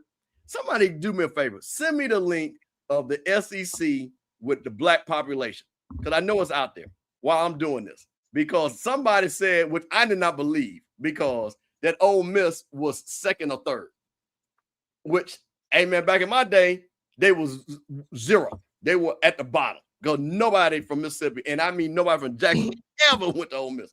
But let's talk about your boy Lane Kiffin. And I got a lot of Lane Kiffin quotes right here, boy. This thing here is wild. So your boy Lane Kiffin got, interviewed by Vanity Fair. And I'm gonna play the clip from the Vanity Fair reporter. Lane said in his decision to leave Ole Miss for LSU, Lane Kiffin seems to willingly invoke Ole Miss struggle to distance itself from symbols like the Confederate flag, Colonel Reb, and the nickname Ole Miss. I'm gonna say this real quick. I've always said the stupidest thing that Ole Miss has ever done is call itself Ole Miss. Just say University of Mississippi. That is and it's a whole lot of them that hate when you say University of Mississippi. Oh yeah, bro. But I'm just saying you could end 90% of your shit by just saying University of Mississippi. But we'll let me proceed. When he was coaching there, Kiffin said top recruits would tell him, "Hey, coach, we really like you, but my grandparents ain't letting me move to Oxford, Mississippi." That doesn't come up when you say Baton Rouge, Louisiana. Parents were sitting here this weekend saying the campus diversity feels so great. Okay, here. Y'all, my beautiful black people. It feels like there is no segregation. Not that it's not, but it feels like it's no segregation. Guess what? First week of school, you're going to see the segregation on LSU campus. So that's what your boy Lane Kiffin, that's what he says, though. So I'm going to now play a clip, Paul Feinbaum show, of the actual, the reporter talking to Paul Feinbaum and how he got this great quote from Lane Kiffin. Let me pull this up real quick because this thing here, boy, this thing got wild and this thing has gone crazy. So hold on.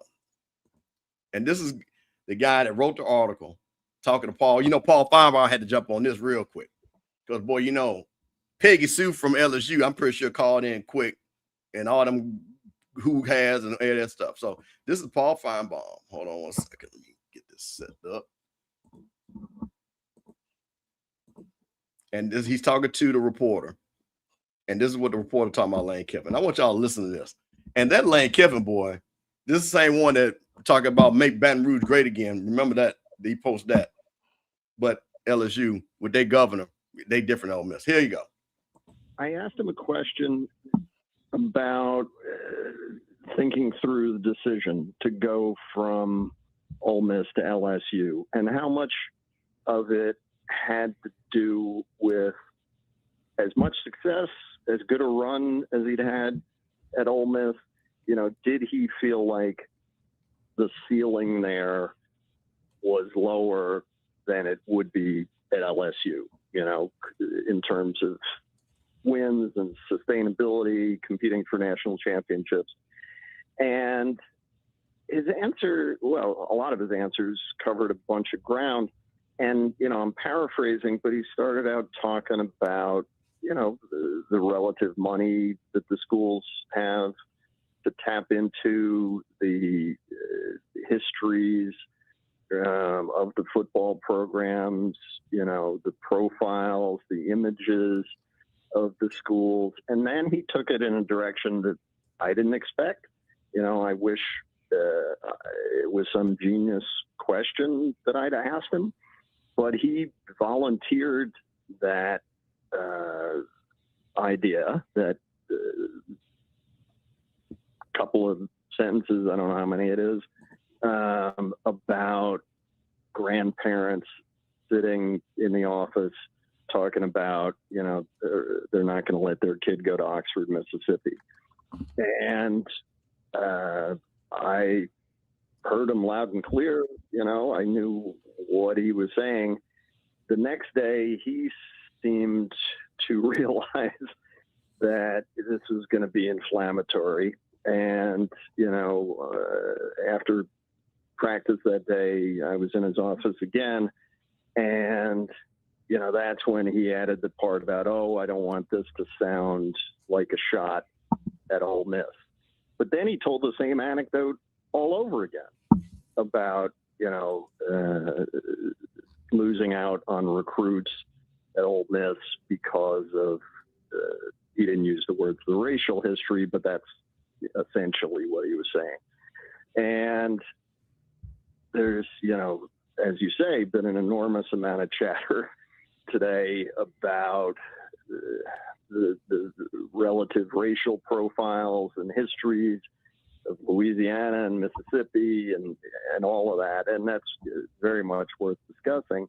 But what's really fascinating to me was not so much the facts, which are important, as Kiffin's willingness to go there, to say it publicly and, you know, clearly indicate that that's an angle he intends to sell to recruits. So,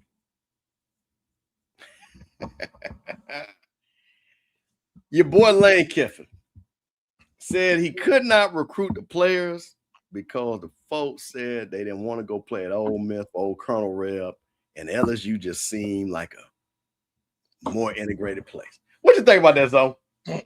Well, first things first is that he didn't lie. I mean, but it's the gall of it, right? The audacity, because again, they're pretty much mirror images of each other. Right. However, there's a caveat to this. Him saying what he said today is actually going to pay dividends for him with regards to recruiting, believe it or not. It really is. You want to know why? Yeah. Okay, help me out here. It's going to pay dividends because when you look at the actual imagery or the thought process of racism in the South, yes, the whole South has that stigma to it, but one state stands out more than all the others.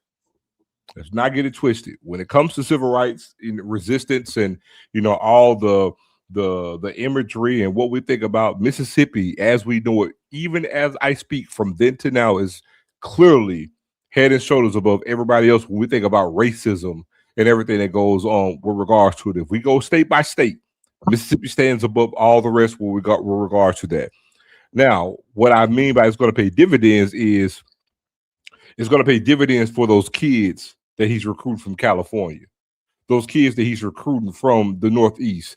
That's what it's going to reach. Because again, when he made the comments that he said, yeah, it's plenty of black parents that ain't going to send their kids to Ole Miss. Hell, I'm one of them. You know what I'm saying? I would send my kid to Ole Miss. But the thing is, yes, but it's the same thing in Louisiana, and we know this. You know, I'll give you my own true living testament. Man, listen, as you know, I lived in New Orleans and Baton Rouge for about 6-7 years. I was an actor. I was there because Louisiana does more on location films outside of sound studios than probably anywhere else in the country. Now, Georgia stepped into play, but this is back when around 2005, 6, 7, 8, 9, around that time. And you know, did Dukes of Hazzard. I did, you know, quite a few things in New Orleans and Baton Rouge when I was there. I myself have never been face to face with anything racist in Mississippi, like just blatant racism, blatant bigotry. I've never received that from a white person in my entire life. I know it's there. I'm not going there. I've never came face to face with anything until I lived in Louisiana. And I'm not saying this to take a shot at Louisiana because I love Louisiana. I live there, have some amazing friends there. I have family there to this day. Getting married in New Orleans, right? I love Louisiana. But I myself never date with anything racist face to face until I lived in Louisiana. Also, another thing I'll touch to, I've never personally had to do anything on my own volition in regards to civil rights until I was in Louisiana. When we had the whole thing with the Gen 6, I'm quite sure you guys may remember that. Well, because like a lot of people at that time, I think I might have been 28, 29. And, you know, hearing my parents talk about doing different things in the civil rights movement. And when this happened, and Steve, you would have had to have lived in Louisiana when that happened. And I feel like it was my time that I could sit there and say that I was a part of something, right? To, you know, there was civil rights like, you know, going to Jenna, you know, marching and being a part of that whole process. And I'll never forget it, right? But again, that was in Louisiana. Never had any of that in Mississippi in my lifetime. Right. You know, there have been some people that were born in Mississippi, right? But, you know, just those things, I never dealt with it until I was in Louisiana. So I say all that to say this. Yes, Louisiana is the same. Alabama and Mississippi are the same state. They're flipped backwards, right? Alabama has a horrible past. Louisiana does. You know, Florida, South Carolina started the Confederacy, you know what I'm saying? And so on and so forth. But the point, so I get where most people are like, oh, how can you say that? But saying Mississippi is like this, and you're going to Louisiana, yada, yada, yada. But the thing is that he's trying to use whatever he can to do what he can to heighten what he can and help him out from a recruit standpoint at LSU over Ole Miss. He's not trying to sit here and justify him leaving. People may say it that way, but he's been on that and he left, right? The thing is, I don't recruit just in the South. I recruit because I'm recruiting against Ole Miss. And I'm recruiting against, you know, for those kids on the West Coast that I'm going to get here because he recruits nationally. Hell, he was doing it at Ole Miss. But, the thing is, Steve, is that there are certain things at Ole Miss that kind of that doesn't go at LSU. And that's why I'm saying Ole Miss in Mississippi stands out. Again, the name Ole Miss in and of itself is racist. It's so racist that they can't let it go. You know, yes, they were still playing Dixie on the field after the game. Like those things are tangible. They're not doing those things at other places because Ole Miss doesn't want to let go of certain things that they've done. Okay, you got players, and I'll even send it to you. Brandon Bolden, who's from Baton Rouge, who played running back at Ole Miss. He himself said it's extremely racist. So when that's out there on platforms, you're getting that on platforms in this day and time. They're not saying that about LSU. I mean, we know it to be true, but they're not doing that because LSU, for all we know it to be, it doesn't have that stigma. South Carolina does not have that stigma. I'm talking about the colleges from a national perception. Right. They don't have that stigma. Alabama doesn't even have that stigma.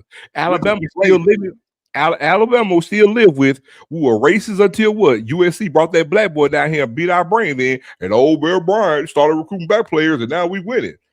But Ole Miss still has that stigma. Ole Miss, I graduated high school in 1996. Now I was just telling you this. Man, Tommy Tuberville had to force them to not bring Confederate flags into the stadium. And when I tell you the fans were bringing Confederate flags to the stadium, we're talking about in the thousands. And guess what? They couldn't tell them not to bring the flag. So what they did, they created a stick ban that started in 1997. They had to put that in place, and that was the thing that was able to stop them from bringing the flags into the stadium. They just changed from the Colonel Reb mascot, I want to say in about 2008, 2009, Steve, and they started coming up with the damn land sharks. So they're trying to, and at first they came up with some teddy bears. Then they went to the land sharks for the defense. They're trying to come up with these other things to try to disassociate from their thing, because we don't want to lose those black boys from going there. But Ole Miss, unlike any other school in the SEC, all the other schools in the SEC does not have that stigma to it to this day. But Ole Miss does. But Ole Miss still does things that make them have that stigma. Because again, by far and large, they hate when you say the University of Mississippi. Matter of fact, Jackie Sherrill, when he got hired in Mississippi State, well, the first thing he did was call them, and they hated it. He never called them Ole Miss. Go find any clip. You will never hear him saying Ole Miss. And they hate him for it. He said, we got to play Mississippi this weekend. When it was time for the elbow, we got to play Mississippi. So he called them, and they hated that shit. So I'm telling you, man, everything that Ole Miss has to them, it's just due. It's just due. So, they're in the SEC charter member. Mississippi State doesn't have that stigma, and Mississippi State is in the same damn state, right? Mississippi State doesn't have that stigma. I'm gonna pull up some numbers. I'm gonna let you finish, though. I'm gonna let you go ahead. Look, Mississippi State doesn't have that same stigma. Florida doesn't. Kentucky doesn't. Arkansas doesn't. Yes, they're all Confederate states. We know what goes on at them schools, but they don't have the black eye that Ole Miss does, and everybody knows it. We all know it, and they can't shake it, and rightfully so. So here's the thing, and I'm gonna say this again. As they say, it's just like least race is just like being a little bit pregnant, bro. Either you are. So I don't see, for me, and let me tell you something. And listen, there are very few people gonna be able to say it. I recruited players for my sport from every SEC school and ACC school. I've been to every one of them, met all the coaches, know the alumni. I've been to all of them in a 10-year span. And the thing about what's so this is the diversity. Now, mind you, LSU, Louisiana is 32% black. LSU got 16% black population. Oh, that sounds pretty good. Alabama got 13. Georgia got 8. Hell, Ole Miss got 11. Y'all acting like 5 points ain't that much. And again, do the math of 16%. What? LSU probably got, 45,000 students? Probably. Somewhere in there, 40,000 students, 35,000. Go see how much actually 16% of that is of 35,000. Because I can tell you right now, 10% of 30,000 is 3. And I can tell you. So they got 5,000 black people on that campus? Yeah, so that 60% is 5,600. Yeah, thank you. So I did the quick math. So I was there. So hell. And so when people do this pretzel twisting, and again, you know what? I ain't going to say his name because he's my guy. But there's a guy I know that played University of Georgia. And shout out to BJ Jones that was giving people straight work about this foolishness. Listen, man, all these SEC schools are the exact same. But what Zoe said, let me tell you something. Ole Miss is just bad at PR. They're just really bad at PR. Because the rest of these schools, University of Alabama, where the person that was on the board of trustees, daughter couldn't play at the little white sorority. The University of Texas, when they told them kids, when they were talking about a dorm need to be changed, whatever song they were playing, and that cracker wrote, the president said, them guys don't like it, they can leave Texas. This just happened at Texas. Man, don't let me, I could go school to school to school. Florida had the Confederate flag on their helmet. So let's stop this foolishness. So listen, man, my thing is like this. If you want to go play for these schools, hey, man, for me, I understand it's business. But don't come to me with any social thing that LSU is some bastion of black nirvana, because it ain't. Steve, if you want LSU to play football, then whatever. But I'm going to make one thing, because here's the thing, what I did know, and this is one thing which is so funny, because this goes back to the Mississippi Sippin on Sundays, Zoe Phillips, Mr. Campbell in the building. But one thing was when we grew up, when I grew up especially, so this is Mississippi State. And what was always known, it was a lot of people. Nobody went to Ole Miss. People went to Southern Miss, and they went to Mississippi State. Yep. And look what Mississippi State got. 16% student body. They right up there with LSU. So you had all the people, and again, it used to tickle me, because I remember this movement when people started, because Mississippi State started giving out a lot of money. Because nobody would know, Ole Miss was giving out money, nobody was going. But for people, and again, you send your kid wherever you want, but I'm talking about when I grew up. This was the first crew that was like, well, I don't want to go to Jackson State because it's like the 13th, 14th, 15th grade. I'm not going to go to Valley because nobody went to Valley from Jackson. And I don't want to go to Alcorn. So I can't go out of state because I can't afford it. Oh, Mississippi State going to give me money to go? I'm going to go to Mississippi State. So they got a whole bunch of brothers that rolled up to Mississippi State. Hell, one of my daughters went to Mississippi State for a second till I told her to leave her ass up out of there. She went to Tougaloo, finished up. But the thing about it is, this whole thing here, and when I see black folks twisting themselves in a pretzel to sit back here and justify, like a guy, he played at Georgia. Well, Georgia, you know, we just didn't feel like that. Yeah, the hell y'all don't. I'm in Atlanta. This the same University of Georgia that didn't want to go see a black vice president. That the coach was like, no, we ain't going up there. You go see Biden and Kamala Harris. And Kamala Harris was one of the main reasons. I'm here in Georgia. Don't tell me I'm lying. So, man, look, we got to stop this foolishness, man, you know, and everything. And Lane Kiffin, let's keep it a buck. Now, I get that point, but Lane, you got paid to leave, bro. You got a check. You got paid to go to LSU because they paid you more money. Because if Ole Miss had LSU money, I don't want to hear what you say, because you was winning. You was getting cats. And we can tell, and like I say, hey, man, and so me and you talked about this. The first time ever in the history of my life, ever, because of Trinidad Chambers, because Ole Miss played Georgia in the playoffs, right? Mm-hmm. That was the only time ever, other than when they've had basketball team, the black coach, and then Coach Yo, shout out to Coach Yo, Ole Miss basketball, Ole Miss basketball women, because I root for Coach Yo. But that's the first time in my life ever in the history. And Lawrence Adams, who's my little brother, ain't you and Lawrence around the same age? No, LA is 2 years older than me. 2 years older than me. Well, me, I've known Lawrence forever. Because I was mind blown. Him and his brother. We were first player I ever knew that was good and went to Ole Miss. Lawrence Adams, Callaway, great. When Deshaun called me and said, "You're not gonna believe this, Lawrence is going to Ole Miss," I said, "What?" LA, yeah, everybody did. So it was Callaway legend. Yep, Callaway legend. You know. So the thing about it is, man, is that I see these people twisting themselves, black people, trying to defend. And man, listen, if you root for a Confederate team, but don't come to me with that BS, man. Please do not. And here's the thing too, because like you said they have a PR problem. I said I disagree, because they stood on what they did. So the thing is, all these other teams, they went away from it. You know, saying they did the PR thing, they went away from it, right? But again, Ole Miss stood in it. We're not changing our traditions. We don't give a damn how y'all feel. We gonna play, Dixie after the game. We'll continue to carry our Confederate flags to the game. We're still gonna do all these things that say hold to our tradition. Oh, we're not getting rid of that Ole Miss moniker. And for the people here who can hear my voice, if you don't know where the term Ole Miss comes from, Ole Miss was the bed wench of the slave owner of the plantation. And they call her Ole Miss whenever they got to the plantation. That's where the name comes from. Understand that. That's where that comes from. And they won't remove that under any circumstance, right? But then also, you go into excuse me, you go into, again, they stay stuck on their past, and again, everybody else moved on. So it's hard for them to shake that, and they won't be able to. No. But to Lane Kiffin's point, I do want to say this too, because this is one thing that Ole Miss did that went over a lot of y'all heads, right?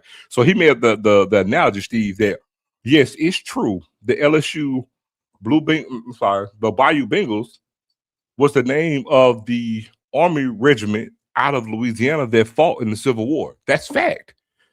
But do you want to take a guess at what the regiment was out of Mississippi? Want to take a guess? Go ahead, educate the folks. They were called the Rebels. No, 100%. Also, not only that, do you want to know what the Confederate Army was called? The Rebels. They were the Confederate Grays, and they wore their Confederate grays, right? So color is a Confederacy, absolutely. So another fun fact: The Confederate colors were red, blue, and gray. They wore a gray uniform with red and blue in it. Ole Miss will say we got our red from Harvard and our blue from Yale. They'll tell you that. They'll sell you that. But then I want you to go back a few years ago, I think under Hugh Freeze, and it kind of raised a slight little thing, but most people didn't even realize it. Ole Miss for the first time wore all gray uniform.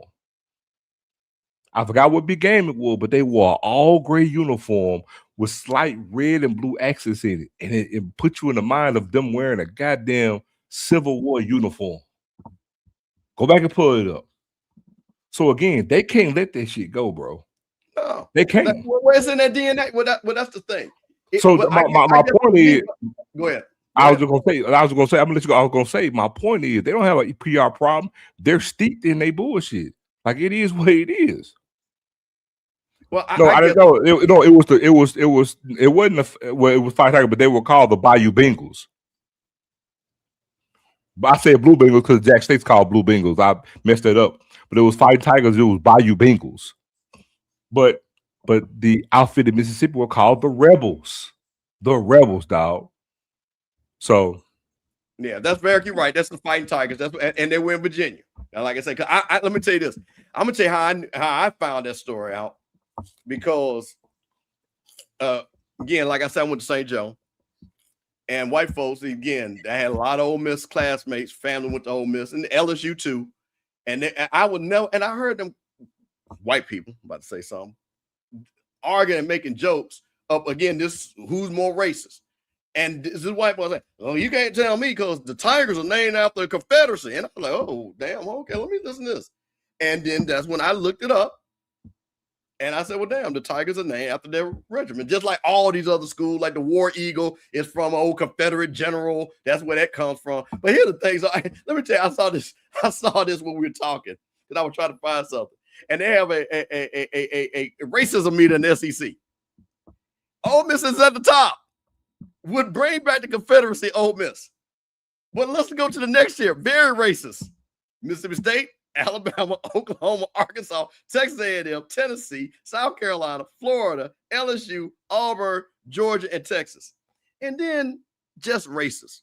Vanderbilt, Kentucky, and Missouri. Even the white folks know that what they are. No, you're right. It is a Fighting Tiger. It's 100%. I know it's a fact. That's what it is. I know what it is. You're right. It's called the Fighting Tigers. That's what it is. They were in Virginia. That's what I'm trying to tell you. I know this. So yeah, so listen, that's why I'm like, stop playing this game of racism 101. Well, he's at 100 and he's at a 95. Bro, they both at 90s. So again, all for me, they all the same for me. And these people that have gotten on there defending this foolishness, and let's talk, because we get ready to move into a little politics. So if y'all don't like that, we get ready to move into that, because that's going to tie in to this right here. Man, listen.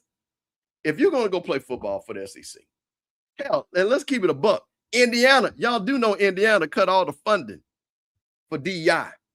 The state of Indiana. Ohio did the same thing. So I don't want to hear none of that from them either. All these schools are the same. Bro, they're built for y'all to go and play. If you want to go out there and make a business decision, at this stage of the game, I don't care. That's your life. You do it. But don't come up to me and compare you going to LSU to you going to Southern, because it ain't the same.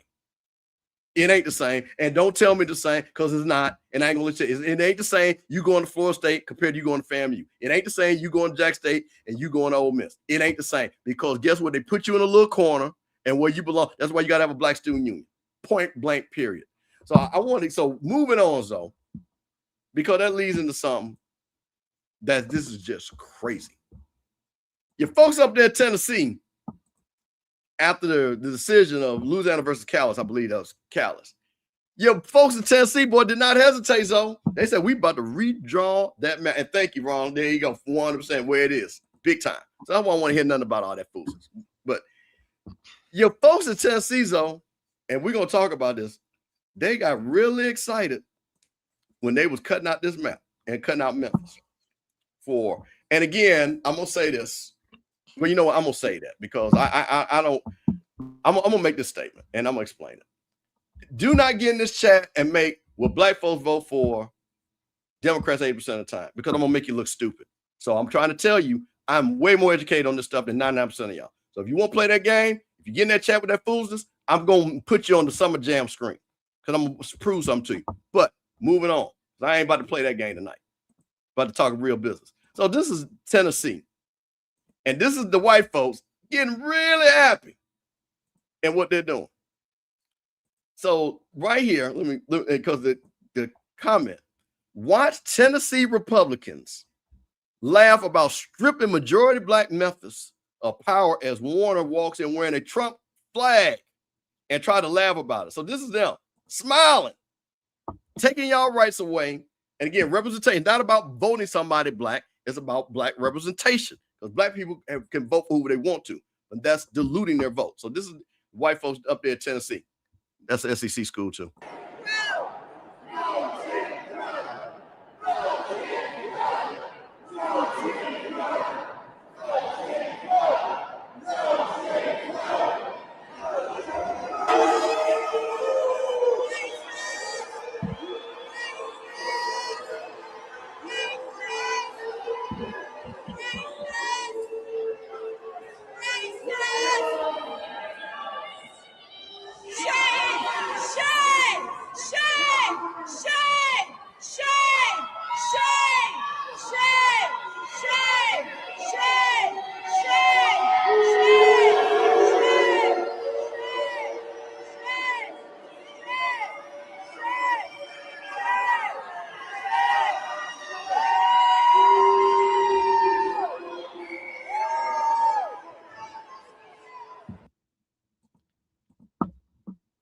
So they're just laughing in your face right there.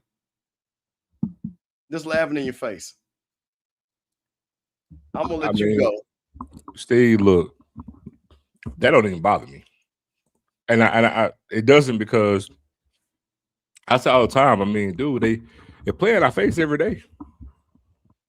Look, we're here in Mississippi. You got Confederate statues all up and down the state. All up and down the state.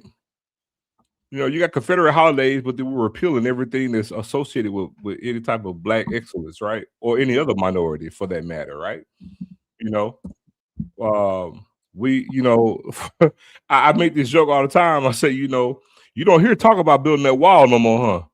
I find it funny that they wanted to build that damn wall, but shit, you should have seen all the damn Mexican places, Mexican restaurants on Cinco de Mayo. You see what I'm saying? They play in our face all the time, man. You know, we don't really jive with a lot of minorities, right? We don't, you know, we want to limit this and take away and do this, but we want to soak up everything that you got. And I gotta say, man, everything else is about, man, I'm gonna say, everything else is about the great preservation of all things of pure whiteness. Really. I mean, we talk everything in down south is associated with the Civil War, but yet still nobody talks about how the very nature of everything they grab hold to is treason to this country. Unbelievable. Everything that they cling to is treason to this country. But yet and still, we want to cling to this. Also, it's oxymoronic, right? We love winners, but yet we want to highlight losers. You see what I'm saying? We want to highlight losers, treasonous losers at that. Lost the war. You know what I'm saying? You broke away from the country, came back kicking and screaming, and over what they felt to be cheap, free labor. You know what I'm saying? So, I mean, they play in our face every day, man. So I'm not surprised by that.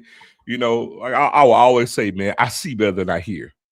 I mean, you hear the lies, you see all the bull jive all day long, but man, you see it and you recognize it.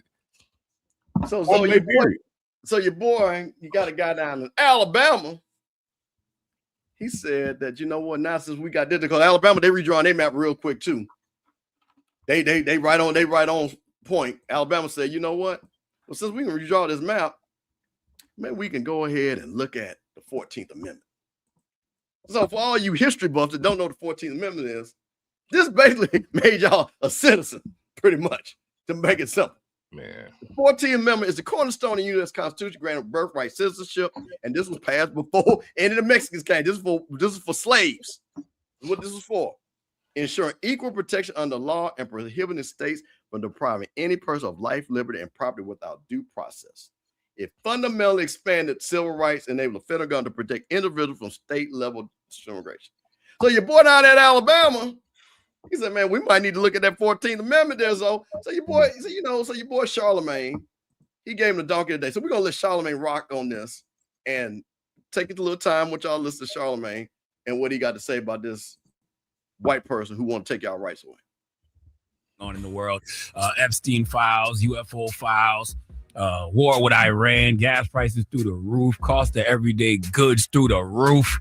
It's just a lot. So you may or may not realize that black political power in the South is facing what many are calling a reconstruction of the Jim Crow South, okay? The systematic dismantling of majority black congressional districts, redistricting of voting rights, the dilution of black voter impact through strategic redistricting. Hell, in Louisiana, a brother named Calvin Duncan won 68% of the vote to serve as Orleans Parish criminal court clerk.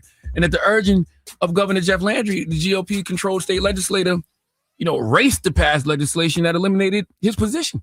Okay, just days before his term was about to start, and they transferred his duties to another official. So a black man wins an election and has it just taken away at the state's request. So yeah, when people say this is a reconstruction of the Jim Crow South when it comes to black political power, I can see why they say that. But I'm telling you, hell can always get hotter. Okay, and Nathaniel Ledbetter is proving that because in the Constitution, there is something called the 14th Amendment. Okay, Google it later if you want to, but I'll tell you a little bit about it now. The 14th Amendment to the U.S. Constitution grants citizenship to all persons born or naturalized in these here United States of America, okay, including formerly enslaved people. Okay, and guaranteed all citizens equal protections of the laws and due process. It forbids states from denying these rights, and it's a cornerstone of American civil rights law. So yes, the 14th Amendment is what formally recognizes black people as citizens. Okay, it explicitly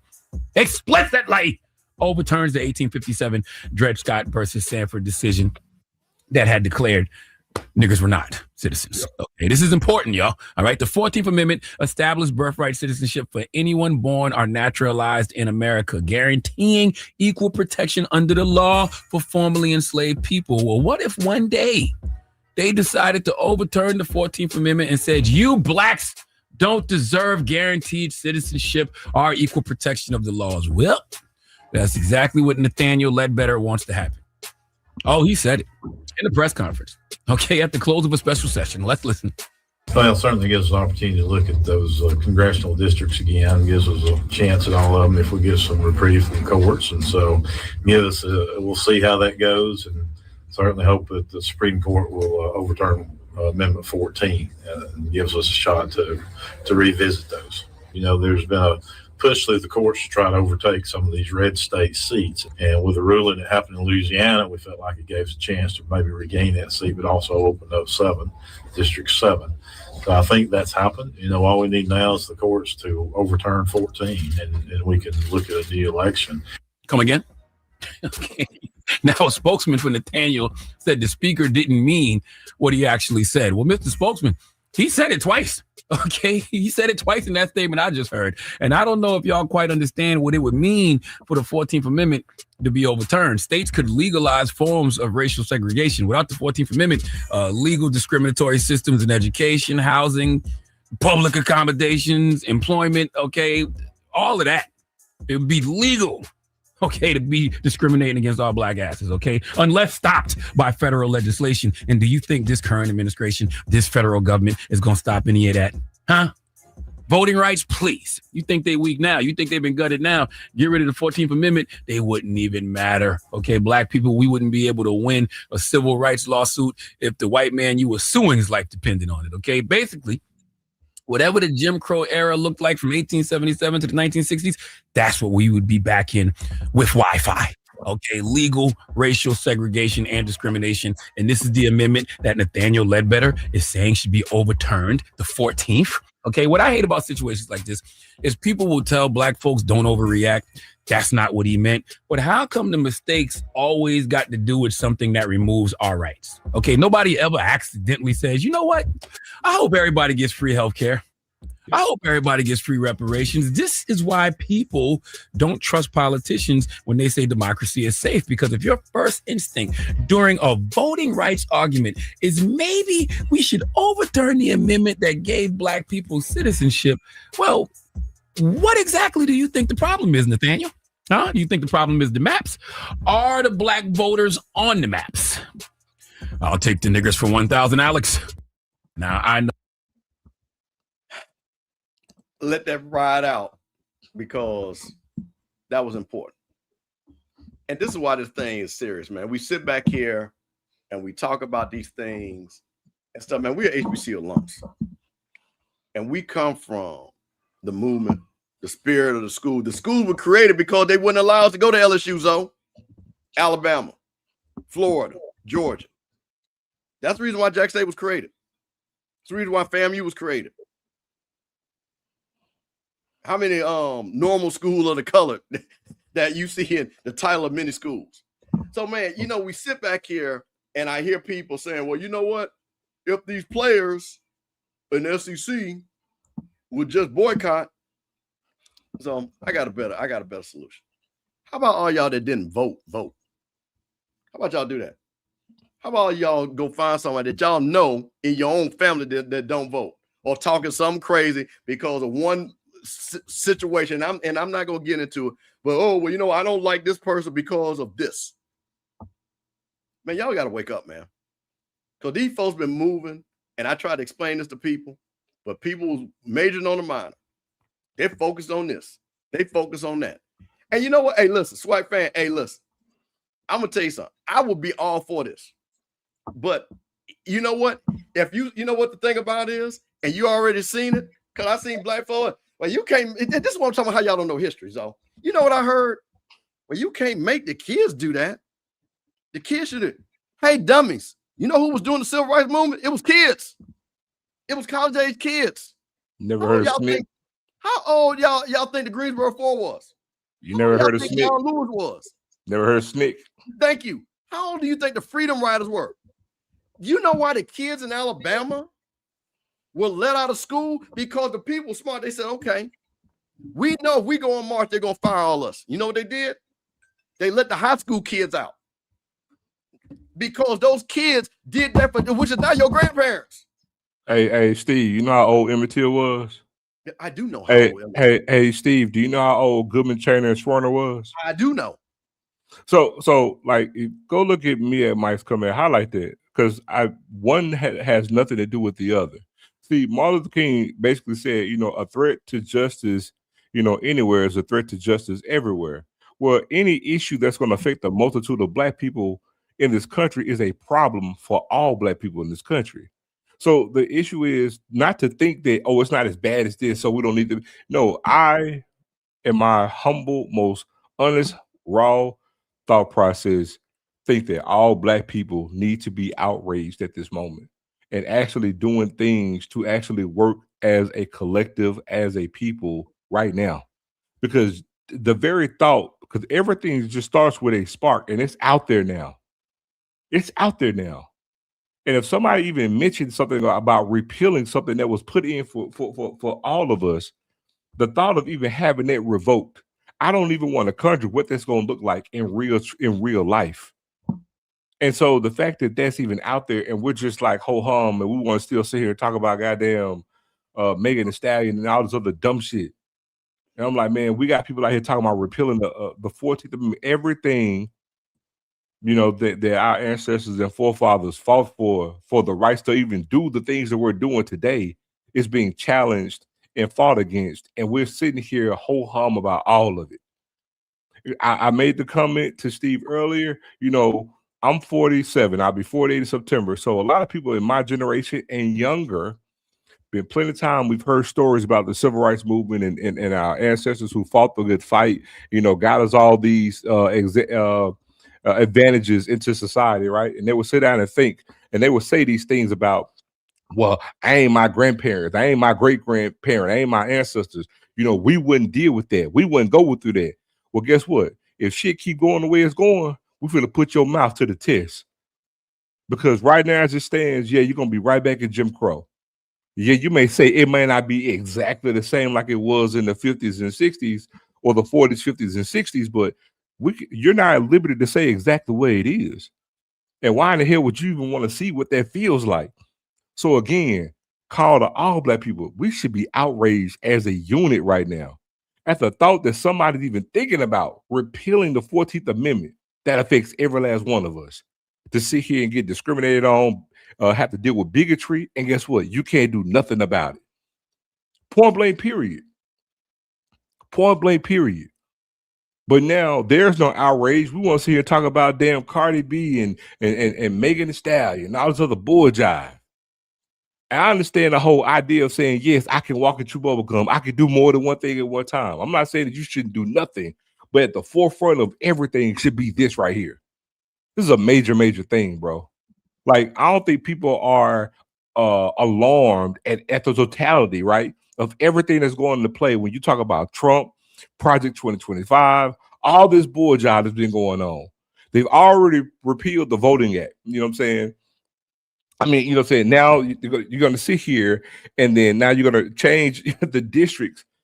The South, as we know, was already red. Now that you want to make it totally red on purpose. Like I say, they play in our face all day long, but we ain't outraged about it, Steve.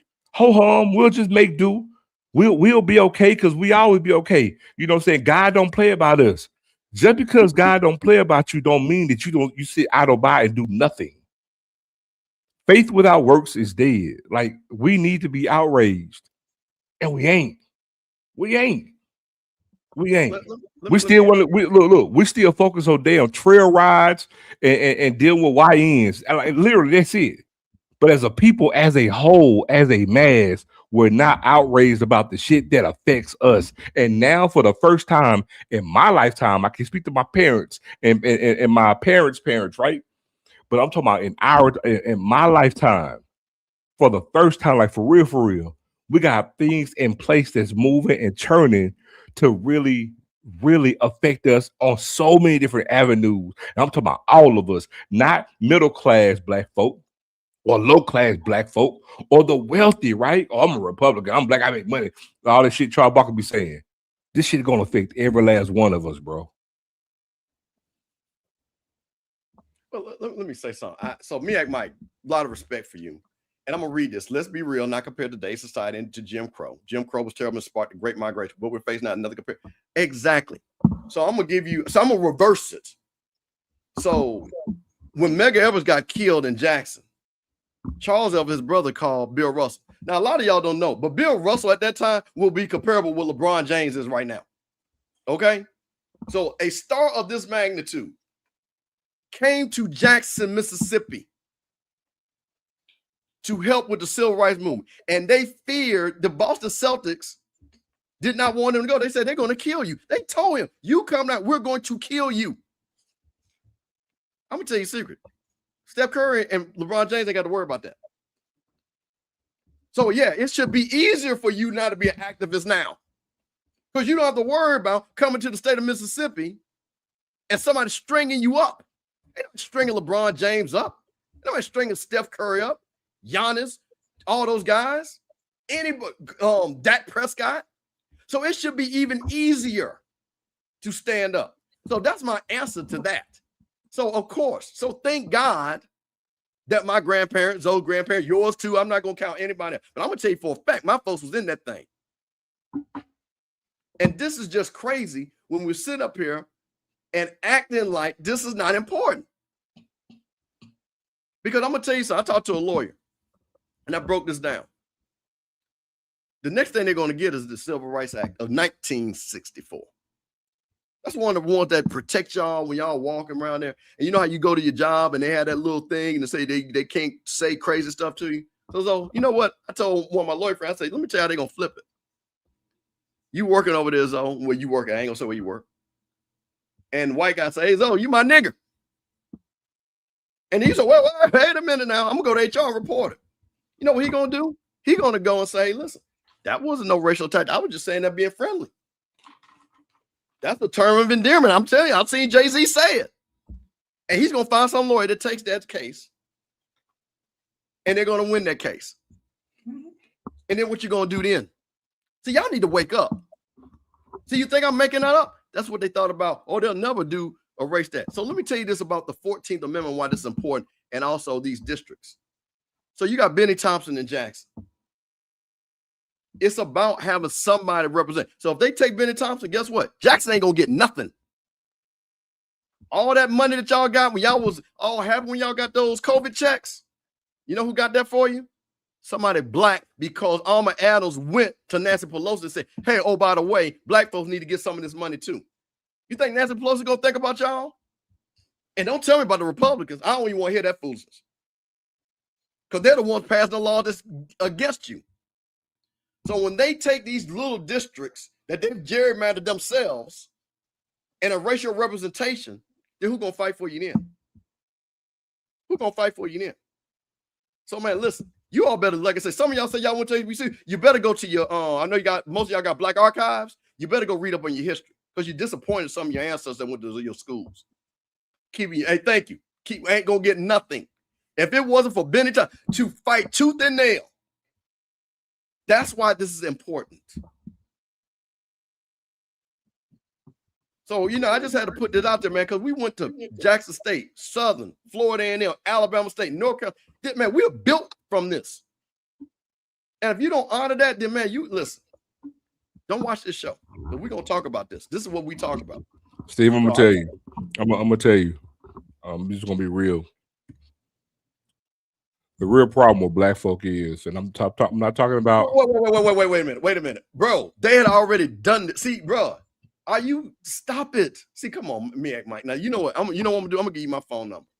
That's not what happened. See, that's what I'm saying. Louisiana had already filed the lawsuit. This was an action to it because really, who started this was the state of Texas. That started because Trump called his boy Wheelchair Robbie and said, "Find me some more seats." So come on, man. Now, Mike, you went to Morgan State, my brother. You know better. Well, the true lunacy that comes is he actually thinks that it's two different things. Come on, Mike. Mike. Now, the lunacy is it's okay. But listen, just state that you Trump, and then I can respect. Then I respect. But I know you would listen, bro. I've heard you. So I'm telling you, this is the respect I give you. I listen to stuff you post. I know you are a very smart person, and I know that you love your school. But you are not going to come on here and say something like that, man. Come on now. I know you, bro. Or either that, man, or call it your boy. Because, man, you can't be using TikTok and Instagram for news. Come on now. So, but I'm going to say this, though. The biggest problem, though, is black folk. And I'm going to say pretty much, for the most part, probably my parents' generation on down to us and filter down through. The problem with black folk is we got complacent and got comfortable. Macro scale, not everybody, but from holistically, just the whole facet of it, right? We got complacent and got comfortable thinking that what our ancestors went through, that's long gone and that's never coming back, right? And we got complacent in there. That's the real thing in this, because again, yes, we have people fight on our behalf. Yes, we have people doing the work, but I'm talking about the overall, the law of averages, right? The macro of us. We got complacent, we got lazy, we got comfortable, and we got comfort in thinking that we won't see what we used to see ever again. You see what I'm saying? And the problem is it never went away, man.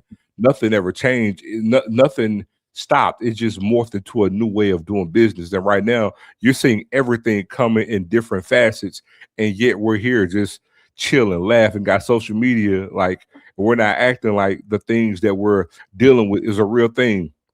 James Baldwin said something, man, that I live with day to day. Me and my girl talk about it all the time, man. To be active and be conscious, and to be black, active and conscious with all the things that's affecting black people will have you the cause to be in a constant state of rage every day.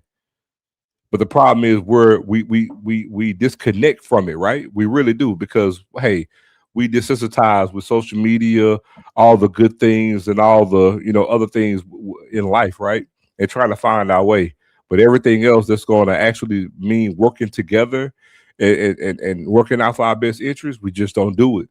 Because I always say, man, slavery did a number on black folk, bro.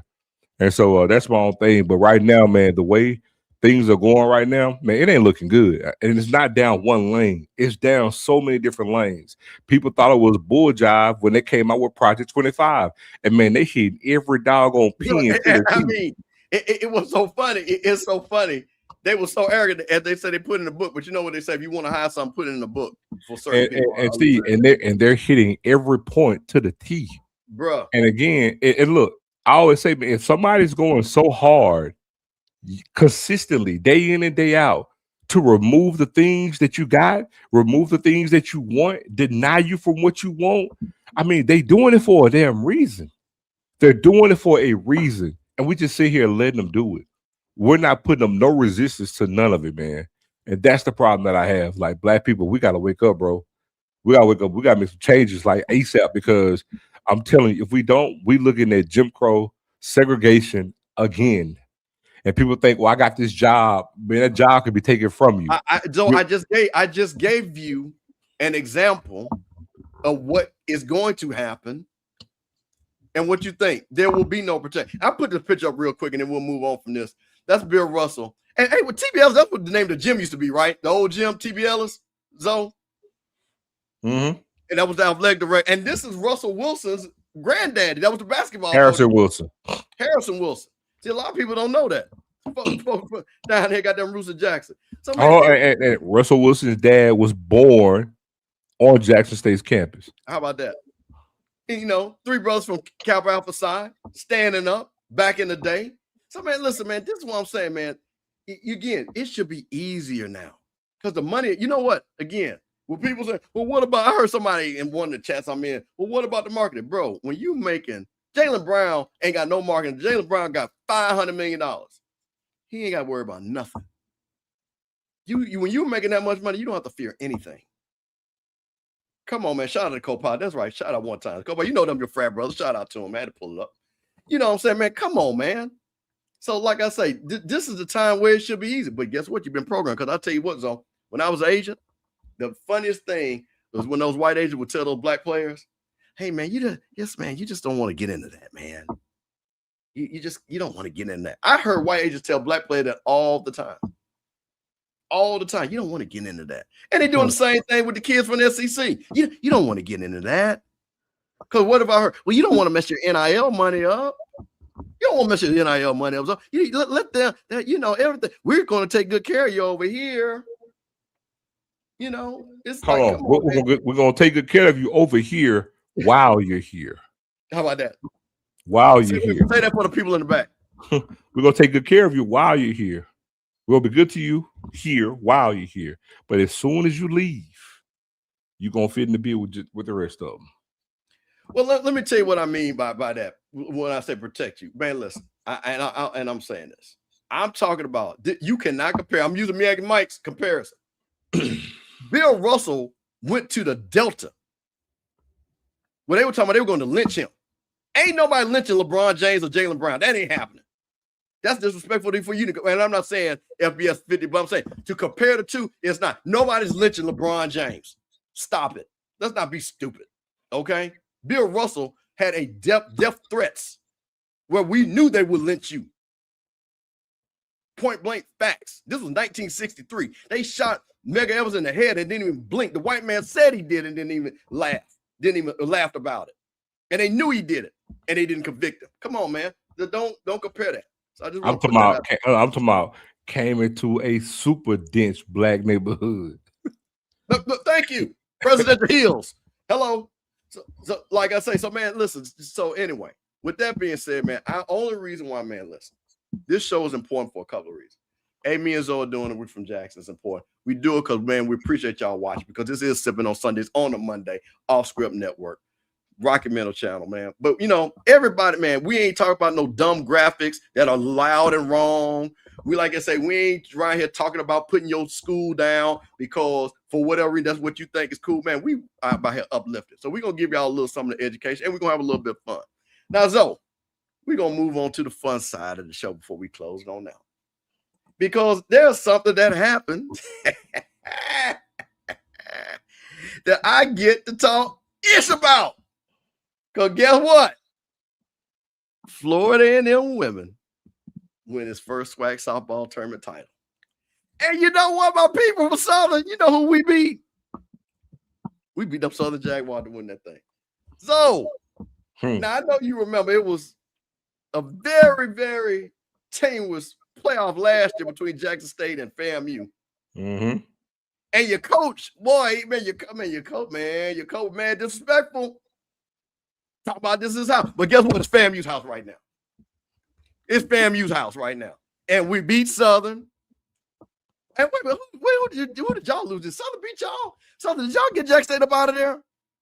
Because I think y'all got them up out of there. Yeah, shout out to the Lady Rattlers. You know what I'm saying? But, man, shout out to softball. But you know what, though? This is really for my Prairie View folks. Because they said, oh, Mr. Cameron, we winning this. Southern said, get up out their tournament. Jack State said, get up out their tournament. And FAMU shows you once again what we do. So, hey, man, that's why I try to tell you, we champions. Hey, listen. And I'm going to tell you something. Shout out to SWAC TV. Because, again, I ain't watched softball ever in my life, bro. FAMU barely beat the weak West number 2 play Southern. Well, I tell you what, we won. We won. Y'all won. And you know, that's the disrespect that you're talking about. Bro, did you watch softball? Y'all jokers, like, I don't think lost at home. Some crazy stat. Come on, man. Stop it. Hey, he's about beating the second best West team. I mean, since the COVID year, the West has only had 2 championships won. All the rest of them have been in the East. But that's what I'm saying. You know what? Hey, that's Prairie View fault. Ain't got nothing to do with me. Tell the Prairie View why they can't stand up. And Prairie View won those back to back. But ever since then, it's been Jack State to FAMU. Man, like, come on, man. Like, what? Come on, man. So listen, shout out, man. Listen, you know, we had to get back on that brag different. That's what we do. You also are back. So, man, listen. Shout out to my Lady Rattler. Shout out to Coach Bill. Trying to get on the coach's corner. We'll see what happens. I know she's real busy. But shout out to those Florida A&M Rattler, man, because this is really what this is about, man. You know, teams and stuff. With that being said, hey, I got to talk about this baseball, though, real quick, too. And hey, man, baseball, I want to just look at these standings because FAMU had went on a losing stretch. We had lost 6 in a row. But then I saw a team creeping up. And I want to see what you guys' opinion. I don't know how much you guys will follow baseball, but this is the baseball standings going into, I think, this is probably what the last week, probably almost close to last week, ain't it so? Should be. Mm-hmm. So you got Bethune-Cookman, conference record 21-6. Southern, which is second, I guess, because of percentage points, 17-7. A&M, we got 2 more wins, but 1 more loss. So really, we should be second place. Alabama State 17-10, Grambling 17-10. Texas Southern in the count 15-9, Arkansas Pine Bluff 15-20. This is a down year for Jack State baseball. 14-13, Valley 8-19, Prairie View 7-18, Alabama A&M, and Alcorn 3-21. Alcorn never been a strong baseball team. But I'm gonna tell you this, man. This baseball tournament is going, you know, Bethune-Cookman has got a lot of out-of-conference wins, big SEC wins. But I tell you one thing, you better come to play. Because just like that softball tournament, none of that matters in the tournament of SWAC tournament. So, man, we're really going to be excited. We're going to cover the baseball. Going to try to get some coaches on HBCU Coaches Corner and tell you, yeah, bro. Well, y'all suffering down there. They suffering down there, man. I was like, come on, man. What is going on with Alcorn baseball, man? So it's just like, man, that is crazy. So last thing before we get out of here. I did see one other little thing that, as I like to say, what the white folks doing? How they getting money? So I saw this. So the University of North Texas, though, they done put out how they about to go raise money. So I saw these graphs, and I want to just share this because this is, once again, I think sometimes you just should copy what people are doing. So this is pretty interesting what I saw. And this guy, I think he's a sports reporter now. So he made this post. Athletic department, let me make this bigger, in America are increasingly acting like public-facing businesses. University of North Texas' new strategic plans on another example of that. They are openly, now listen, and this is the reason why I want to read this. Hello, HBCUs. They are openly talking about donor goals, attendance benchmarks, premium seating expansion, operating budgets, marketing ROI, and even quarterly asks to AD Town Hall. How many times we had an AD Town Hall? Just simple as that. Donor goals. attendance benchmarks. And this is the bigger quote. People are more comfortable giving money when they actually understand where the program is trying to go and feel connected to the people leading it. So you know what that means? You give money to people that you like and respect. Not that you just send an email out and say, donate to the Tiger Fund, the Jaguar Fund, the Rattler Fund, the Brave Fund, the Panther Fund, the Fun Fund, and the No Fund. The relationship between fans and athletic department feel way more direct now than it did. So this is what they're doing. So I'm pull up their little chart, which I thought was pretty dope. Competitive excellence and championship culture. Resource investments. Position all sports operating budget in the top third of the American Conference by the fall. So again, being the top. Benchmark and align coaching staff compensation with conference leaders. Hey, if you want to have good teams, you got to pay the coaches. On-field success. Minimum, and just think of if you were held to this, though, if coaches were held to this. Minimum of 2 conference championships annually. Secure top 5 conference finishes in 70% of sponsored sports. Achieve a 150 lift field director cup. Championship culture people. Embed the UNT system, values, and Gallup engagement principles across strategic departments. Elevate the department Gallup score, which I don't know what it is. I got to look that up. And expand star performer recognition program and department-wide base value. So basically, the people that work for them, we're going to get them involved and we're going to give them awards. So the next thing that they came with was this. Stakeholder engagement, talking about the alums. Transform every fan, alumnus, student, and community member into an active and engaged stakeholder. Letter winning legacy engagement. Conduct 100 in-person letter winner visits annually. I guess there would be their people that donate money. Grow athletic network membership to 3,600 members and letter winner association active members. Maybe this is the former players. Maybe that's what this is. Launch the Mean Green for Life mentorship program, connecting current. See this right here. Listen to this. Now think about the HBCUs right here. Yep. I love this. Launch the Mean Green for Life mentorship program, connecting current and former student athletes for professional development and support by the spring. Just think if Jack State had this. FAMU, Prairie View, Southern. Where you're a football player, and our former football players, basketball players who are doing great, because we see them all the time doing a great job, and you're going to come back and you're going to mentor a guy. Let's just say you're a quarterback, I'm going to come back and mentor all the quarterbacks. You're a point guard, I'm going to mentor all the point guards, just as a starter. This is what I'm talking about when you think on how to build that connectivity. Because, you know, if you go to those old players, guess what they'll start doing? They'll invest money. Campus and community integration. Increase average student attendance, football, 7,000, men's basketball, 1,000, women's basketball. Every team compete one campus and community service project annually. Go to the campus and get the people, the students, to come to your games. Establish a permanent campus activation team and a new on-campus marketing and student engagement plan by the fall. Again, marketing to the people that are right on campus. Because guess what? The students pay to come to the games. Participate in at least 4 student organization events and gathering on campus. Elite game day experience. Achieve second stadium sellout. Add premium seating. How many of our schools got premium seating? Integrate emerging technology to enhance game production and fan, like making sure that all the stadiums have Wi-Fi. That would be pretty smart, don't you think? Install new LED lights. And fam, you got them LED lights. And then once again, this big thing, Corley asked the AD. So you know what? So the ADs won't be all upset when we have shows like this. And people say, why are you not doing this? And then the AD go, well, I ain't coming on that show because they talk about, hey, bro, how about this? Come on the show and let's have that town hall. Like they do we do on HBC Coaches Corner. So the ADs, man, don't hide behind the email. Because the people support the school. Come on, man. And the last thing right here, and that last slide, is my favorite thing. Revenue generation. How are we going to make some money, Zoe? Philanthropy and major gifts. Reach 3,000 total donors. Now, mind you, 3,000 shouldn't be anything for any HBCU. Reach 1.8 million in Mean Green Scholarship Fund donations. That's not a lot of money. It's really with 3,000 people. Secure 18 million in commitments for athletic career expansion. If we just change the name from North Texas to FAMU, this would be a hell of a plan. Change this to Jackson State. Ticket revenue increase, 2.5 million. Grow outside event and facility run. hey, y'all rent the vet out, y'all having concerts and stuff like that.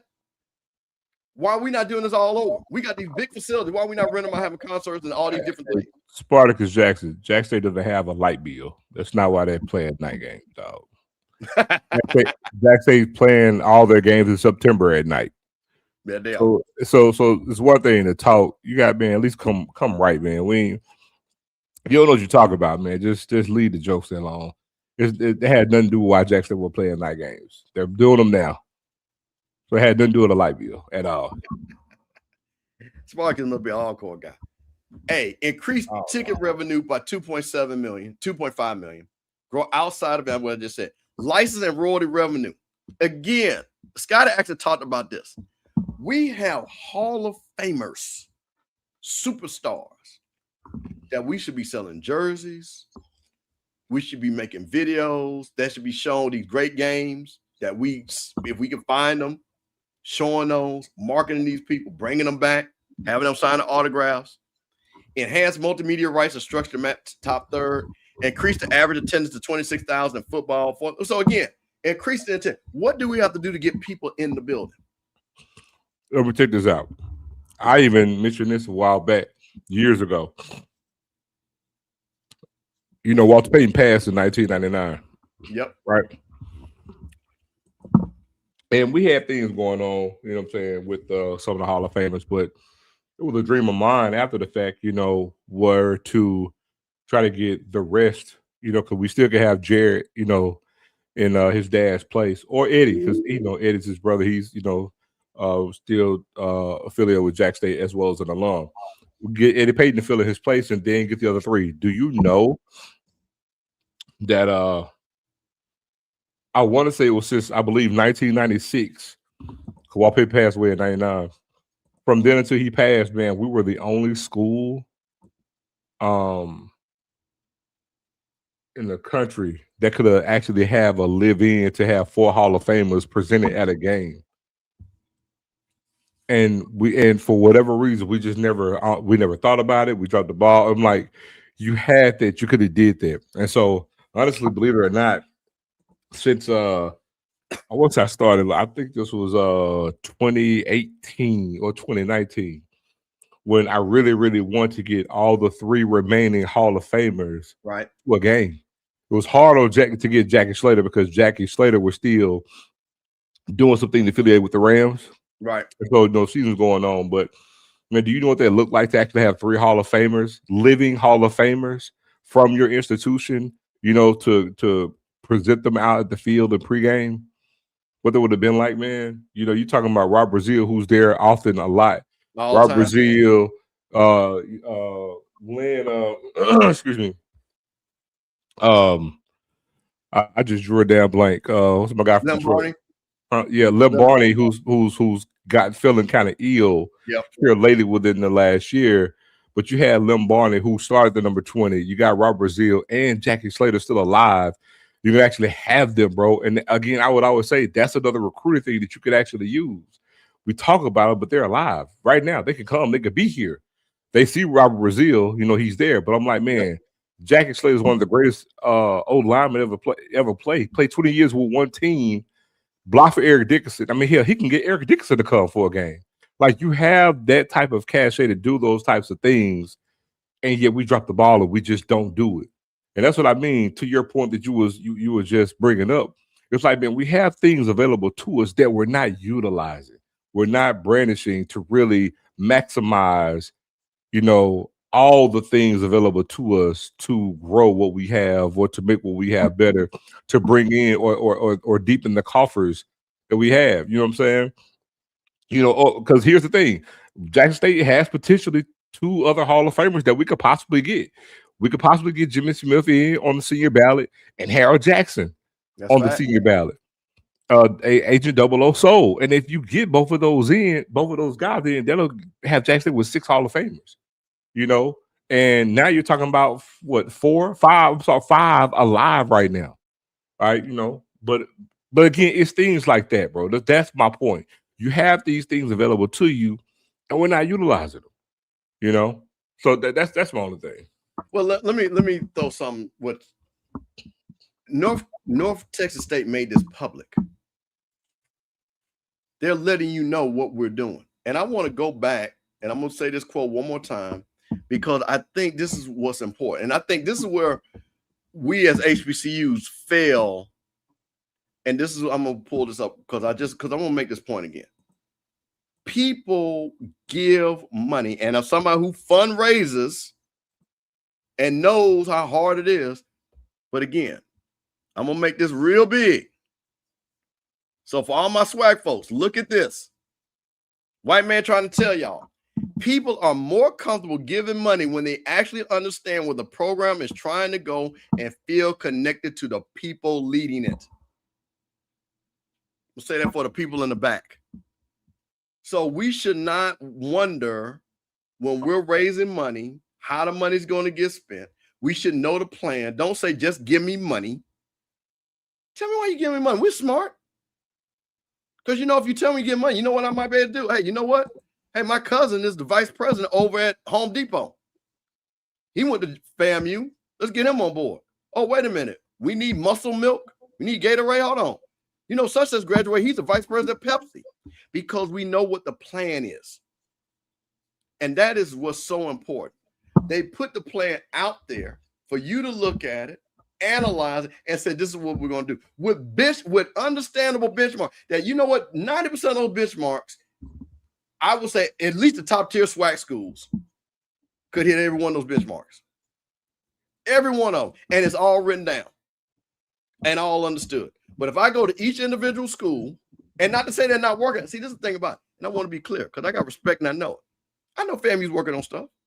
I know Jack State's working on stuff. I know Gramblin's working. But my point of it is, what they're saying is, when you're transparent and you let people know, they're more likely to give you money.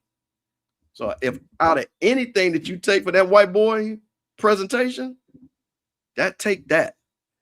We should have a Tiger Road to Success presentation. And Ashley Robinson, smooth ass, present that. And not just, again, not just to the little core people, not to the Tiger Fund, and not to the alumni, to everybody. Because I'm going to tell you a secret. I call myself part of the street alumni. I purposely have not joined certain things because I don't want to be beholden to certain things. So, but you know what? That's why I'm able to get stuff done. I'm not part of certain things on purpose, but I give them money because if I need to get in the dirt, I ain't getting the dirt. But one thing about it, ain't no camel gonna give you that money. But guess what? I go to the street committee. I go to people that don't even know what the Booster Club doing. I say, hey, man, we need to get this money. Oh, Steve, you say, what's going on? And I explain to you, all right, what's the link? You know how many people say, hey, well, Steve, what's the link? I give some. I ain't never gained none, but you say it's cool. I know you. And you're talking about the Paul Browns, Anthony Robinsons, 80 Golfs, big time people that people respect. Travion Scotts, whoever the 80 down there Southern. Them Southern people gonna help you out. They raising money now, but there are so many people on the sideline that we're not even touching with money. It goes back to the football games, though. Y'all put 30,000 people in there, and I guarantee you, if you really figured out a way, you could get $1 out of all 30,000 of them. If y'all say, give me a dollar, bro, program, and they knew what that dollar was gonna go to, y'all would get $30,000 every game just from 30,000 jokers coming in there. Trust me, I've done it. But this is what they're talking about. People need to understand what you're going to be doing. You gotta explain it. So that's what I'm saying, man. You know, it's just really interesting that when I see white schools doing things that we can easily copy, because man, there ain't no new ideas though. When everybody say they got a new idea, they a lie. They saw somebody else. And then they do a little bit better. So yeah, it could work, man. So that's what we got tonight. So that's what we got, man. So listen, I want to tell you how much I appreciate you, man, and everything. I want to kind of give a heads up. So we're not gonna do no sipping on Sunday, Memorial Day weekend. That's 2 weekends away. And then I got to go to a graduation. We might have to do it on Monday. But we are gonna be doing some shows, keeping up. So when is it? Because what's the countdown to the wedding? August 1st. August. Okay. We got a little time. And then Zoe got to check out a couple of weeks before that. So, man, listen, we really appreciate you all, man. And I'm going to tell you something, man. I do want, hold on one second. Why is this doing this? Because I do want to leave y'all with something that this brother from Memphis, Tennessee, Justin Pearson, taught to these folks. because I'm gonna close it out like this. I'm gonna let y'all hear this, brother. Because man, I want y'all to feel the fight that we in, man. Because we are in a fight, my brothers. Appreciate it. Yeah. So man, listen, we're gonna close out with Brother Justin Pearson here. And man, it's Sipping on Sundays. Zoe Phillips, Mr. Campbell, man. We appreciate y'all so much, man, for being here. And I'm gonna let my brother Justin Pearson close this thing out, man. Let me get this up. And then y'all take your time and listen to what we got going on here. Was reading my Bible early this morning, asking God why this is happening. Why, again, does it seem that white supremacy is seeming to gain? Why, again, does it seem like the pillars of pain that we have felt and experienced for over 400 years in this country continue to rise again? And whispered in the words of this Bible and in the words of those ancestors that have gone before us is just these simple words: we're still here. We are still here. This nation, this state has legislated and legalized the worst things in humanity, including our enslavement, and we are still here. Right in this country where, as one black woman said, your clancestors enslaved us, denied us of our rights, called us 3/5 of a person, and yet we are still here. You put us on cotton plantations and tobacco plantations. You denied our human rights and our right to exist as children of God, and we are still here. You destroyed Tulsa. You killed and lynched black folks on Poplar Tree. Shelby County, Tennessee had the most lynchings of anywhere in this state where you're taking this district, and we are still here. You've had 3 strikes laws, mass incarceration, denied us of who we are, and we are still here. And today you'll take the only majority black district from us. But I want you to know, and I want my nephew, sons, and the future to know, no matter what you do, no matter how much you try and break us and make us bend and make us quit, we will still be here.